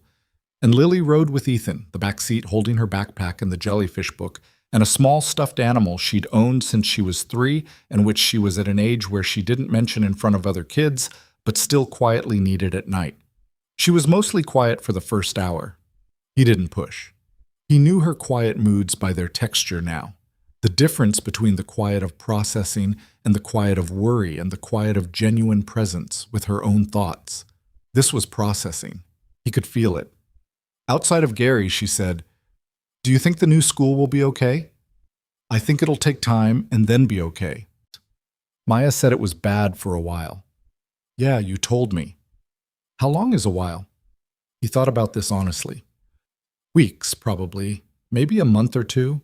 New things are uncomfortable before they're comfortable. That's just how they work. She looked out the window at the Indiana landscape going past. Flat, late winter gray, the bare trees alongside the highway doing nothing to soften the view. What if I don't find a new first best friend? He glanced at her. She was looking out the window, not at him, which meant she was asking the things she was actually worried about and using the window as a buffer between the asking and his face. He knew this move. He'd seen it since she was 4. You might not, he said, right away. It might take longer than you want. She was quiet. But you're the kind of person who finds people, he said. You always have been, since you were little. You find the person in any room who you want to know and you just go talk to them. I've never seen you not do that.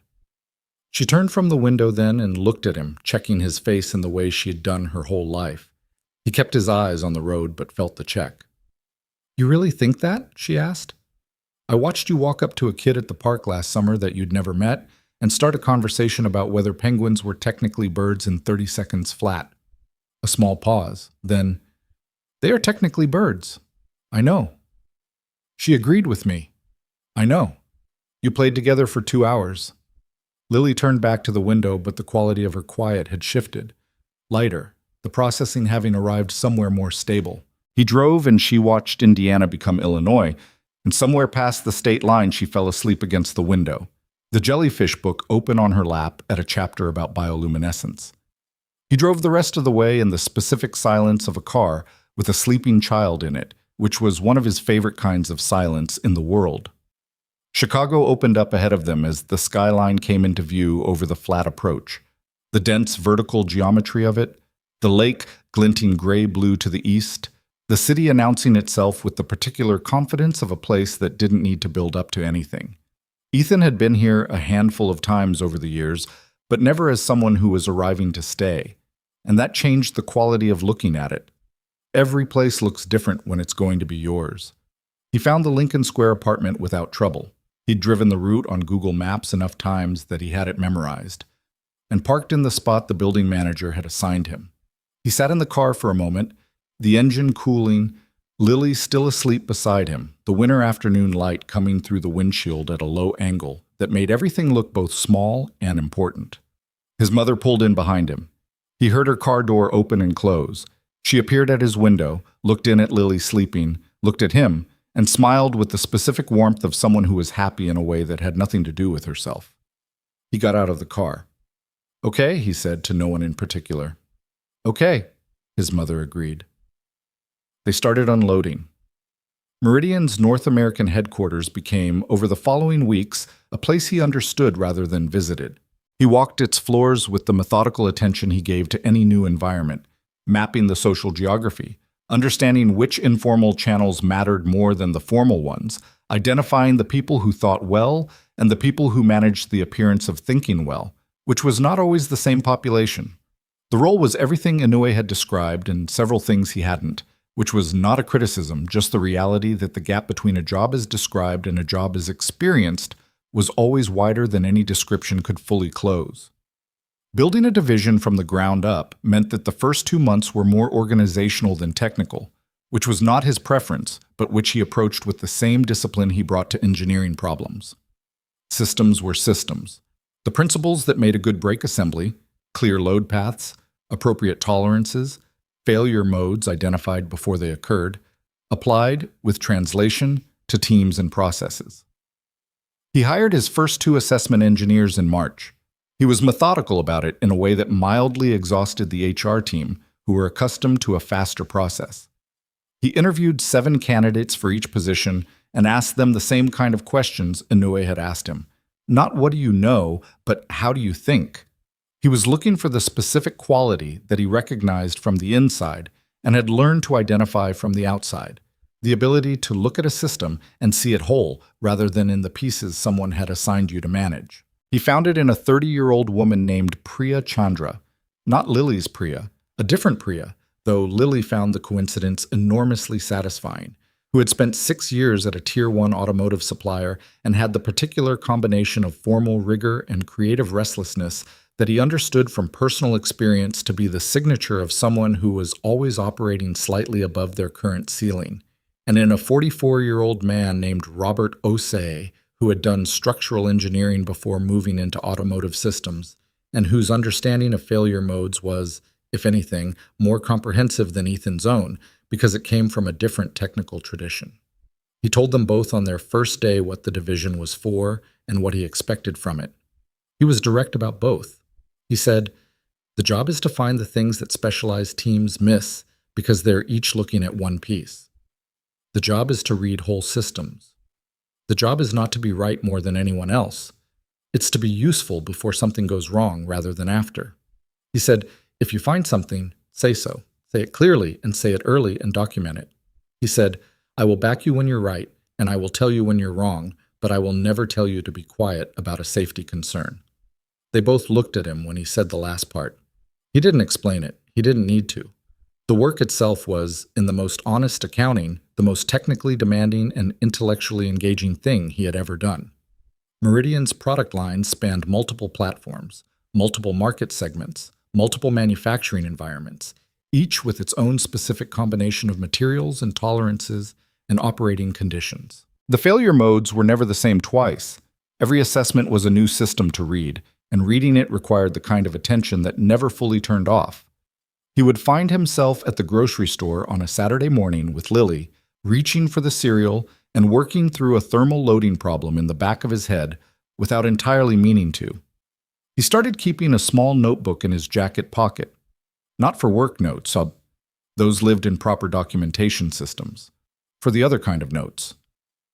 The observations and half-formed questions and connections that arrived sideways when he was doing something else. Lily noticed the notebook within the first week. "What's that?" she asked one morning at breakfast. "For writing things down." "What things?" "Ideas. Things I'm thinking about."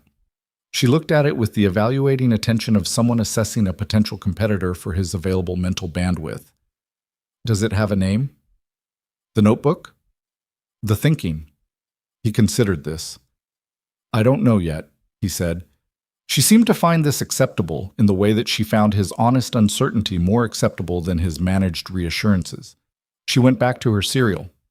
Lincoln Square turned out to be a neighborhood that suited them in the accidental way that good fit sometimes announces itself. It was dense without being oppressive, the kind of neighborhood where people knew their immediate neighbors and left the rest alone, where there were independent bookstores and a library branch 3 blocks from their eventual permanent apartment, and a Vietnamese place that wasn't as good as the one in Detroit, but was good enough to become a regular habit on Friday evenings, which Lily accepted after a period of loyal comparison testing that she conducted with scientific seriousness over 6 visits.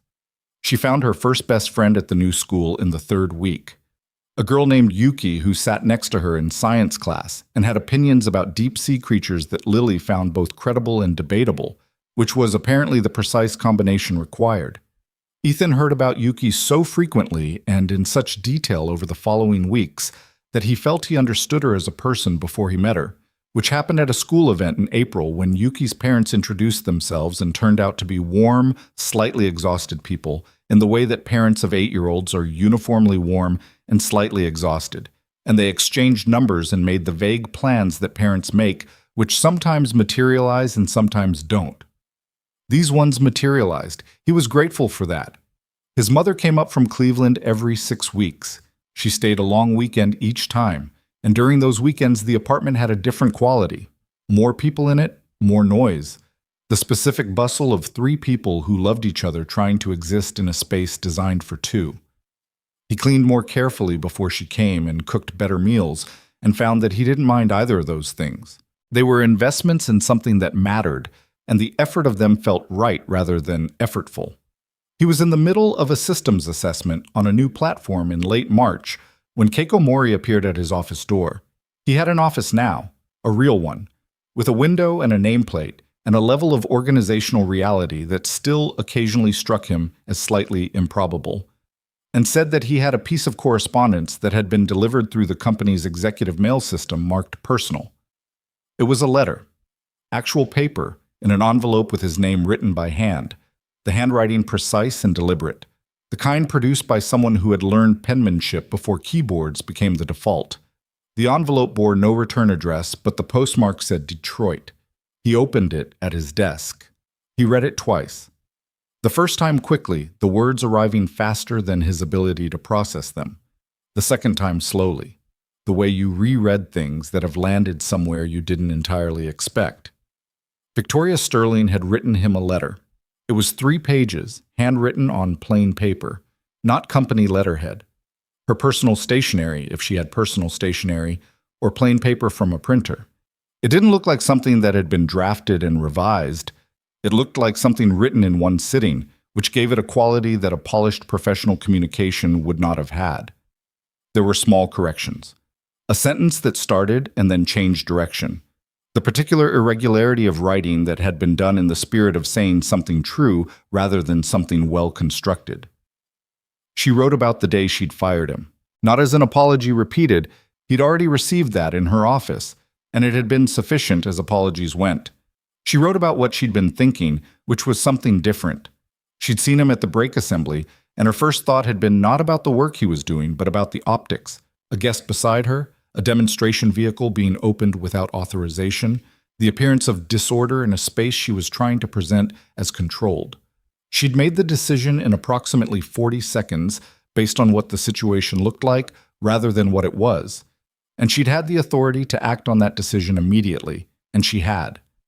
She wrote that reading his records afterward had not been comfortable. The Hexton account, the GTS launch, the smaller interventions that hadn't made it into any official narrative but had left their fingerprints in the gap between problems and resolutions. She'd looked at 4 years of his work and found a pattern that she'd been sitting in the middle of without seeing because nobody had assembled it for her and she hadn't thought to look. She wrote that this was the thing that had stayed with her. Not the single decision to fire him, bad as it was, but the structural failure of never having created the conditions where what he was actually doing could be clearly seen.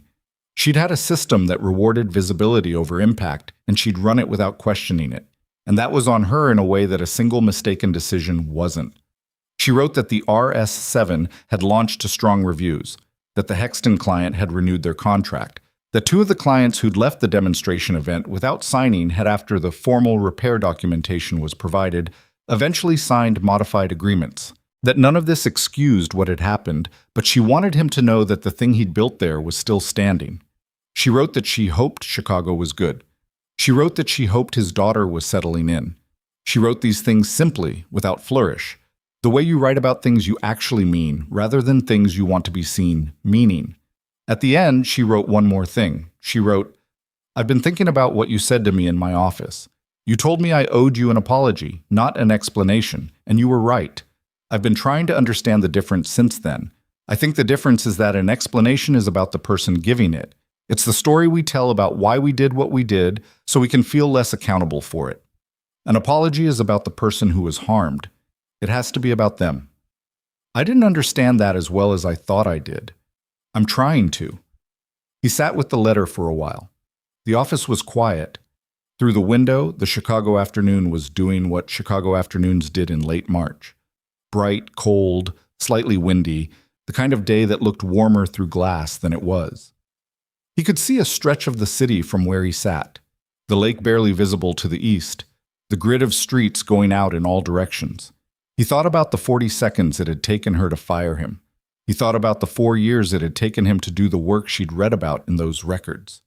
He thought about the gap between those 2 time frames, the disproportion of it, the specific unfairness of that disproportion, and he sat with it the way you sit with things you can't change, which is the only way to eventually let them become the past rather than the present. He wasn't angry at her anymore. He hadn't been, really, since the conference room at Sterling when she'd told him the truth about the thermal report and the version discrepancy.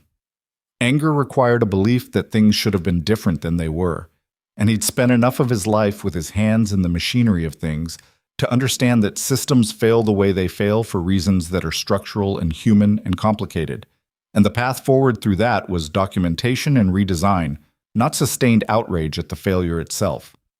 What he felt, reading the letter, was something more like recognition of the effort it took to say what she'd said, of the distance between understanding something intellectually and saying it out loud in a way that made you accountable to it. He knew that distance from the inside. He knew how much wider it was than it looked. He wrote back the following evening at the kitchen table after Lily was in bed. He didn't draft it first. He just wrote it, the way she had. One sitting, one direction, the honest version rather than the careful version. He thanked her for the letter. He said he'd read it twice. He said that the accounting she'd done of her own decision-making was more honest than most people managed when they were talking to themselves, let alone in writing to the person they'd wronged, and that he respected it. He said that the structural problem she'd named, systems that reward visibility over impact, was real and widespread and harder to fix than any individual failure, and that he hoped she was thinking about how to fix it rather than just having identified it. He said that Chicago was good. He said Lily had found a friend named Yuki who had strong opinions about bioluminescence, and that the Vietnamese place nearby was almost as good as the one in Detroit. He said that the new role was the most challenging work he'd ever done, and that challenging in this case meant something he hadn't had enough of before. The specific kind of difficult that also felt like the right size. He didn't say anything like we should stay in touch or let me know if you need anything. Not because he was closed to either of those things, but because they were the kind of phrases that filled space without meaning much, and he'd rather leave a clean ending than a decorated one. He sealed the envelope and put it on the kitchen counter to mail in the morning. Then he sat for a moment with the lamp on and the apartment quiet around him, the city outside doing its city things, distant traffic, wind off the lake, the particular sound of Chicago at night that was different from Detroit's night sound in ways he was still learning to identify. He thought about integrity. He thought about it not in the abstract way that words sometimes got used, as a virtue attributed to people after the fact, like a label placed on a jar to describe what's already inside, but in the practical, daily way he'd actually experienced it. Integrity was not a feeling. It was a decision made repeatedly, in small moments and large ones, usually without an audience and often at a cost. It was reporting a safety concern knowing it might not be welcome. It was assembling the brake assembly correctly while being watched by the person who had just ended your employment. It was writing up your findings in the proper format and keeping a copy for yourself and going to work at a small performance shop for inadequate money because a problem left unsolved bothered you more than a week of unemployment. It was not dramatic. None of it, in the actual living of it, had been dramatic. It had been tedious and expensive and often invisible, and the return had been irregular and delayed and had arrived in a form he hadn't been looking for when he was doing the thing that eventually produced it. He thought about something Cal had said to him once in the shop while they were both looking at an engine that had been misdiagnosed for months. Cal had said, "The problem was always there. The people who missed it weren't stupid, they just didn't look long enough. Everything reveals itself if you look at it long enough." He'd been thinking about that sentence ever since. The next morning, he made Lily's oatmeal. She ate it while reading a new library book. This one about the physics of flight, which represented a departure from the deep-sea theme and which she'd explained was necessary because Yuki's older brother was interested in aeronautics, and she felt she should be prepared for related conversations. He listened to this rationale with the serious respect it deserved, and did not smile. He dropped her at school at 7:45. She hugged him at the gate, still doing it, still unselfconscious about it, though he was aware more than ever of how temporary that window was, and disappeared into the stream of kids. He watched her go. She walked the way she'd always walked, forward-facing, purposeful, without looking back. He drove to Meridian. He badged in. He went upstairs. He got coffee. Still good coffee. He'd noticed this about Meridian. The coffee quality was consistent across every floor. And sat down at his desk and opened the systems assessment he'd been working on the day before.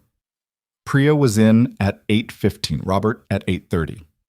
They were building something together, the three of them, and the shape of it was becoming clearer each week. Not just a team, but a methodology, a way of looking at complex systems that Ethan thought might eventually be worth documenting formally. Not because he was interested in credit, but because the approach worked, and things that work deserve to be written down so other people can use them. Inoue stopped by his office at 10. This was not unusual. Inoue stopped by periodically, without scheduling, the way senior people do when they're genuinely invested in a thing, rather than just administratively responsible for it. He looked at what was on the screen, asked a question, listened to the answer. Sometimes they talked for 2 minutes and sometimes for 20. It depended entirely on what was on the screen. Today he looked at the current assessment for a few moments and then said, "How's the Chicago adjustment going?" "Good," Ethan said. "Your daughter?" "She has strong opinions about bioluminescence and a new best friend." Inoue's expression did something that was as close to a smile as his face typically produced. "Good," he said, with the specific warmth of a man who understood that a child settling in was not a small thing. He turned to go, then paused at the door. The Chandra team found something on the new GT platform yesterday. Suspension mounting geometry under lateral load. I saw the preliminary note. Is it serious? Ethan had looked at the data last night. After Lily went to bed, at the kitchen table, the same way he'd looked at the thermal model all those months ago in the Detroit apartment, except that the kitchen table now had a better lamp, and through the window you could see a different city. "It's early stage," he said. "Fixable if we address it now. Serious if we don't." Inoue nodded. Not surprised, not alarmed. The expression of a man who had built a system specifically to find these things early and was receiving confirmation that the system worked. "Handle it," he said. "Already on it," Ethan said. Inoue left.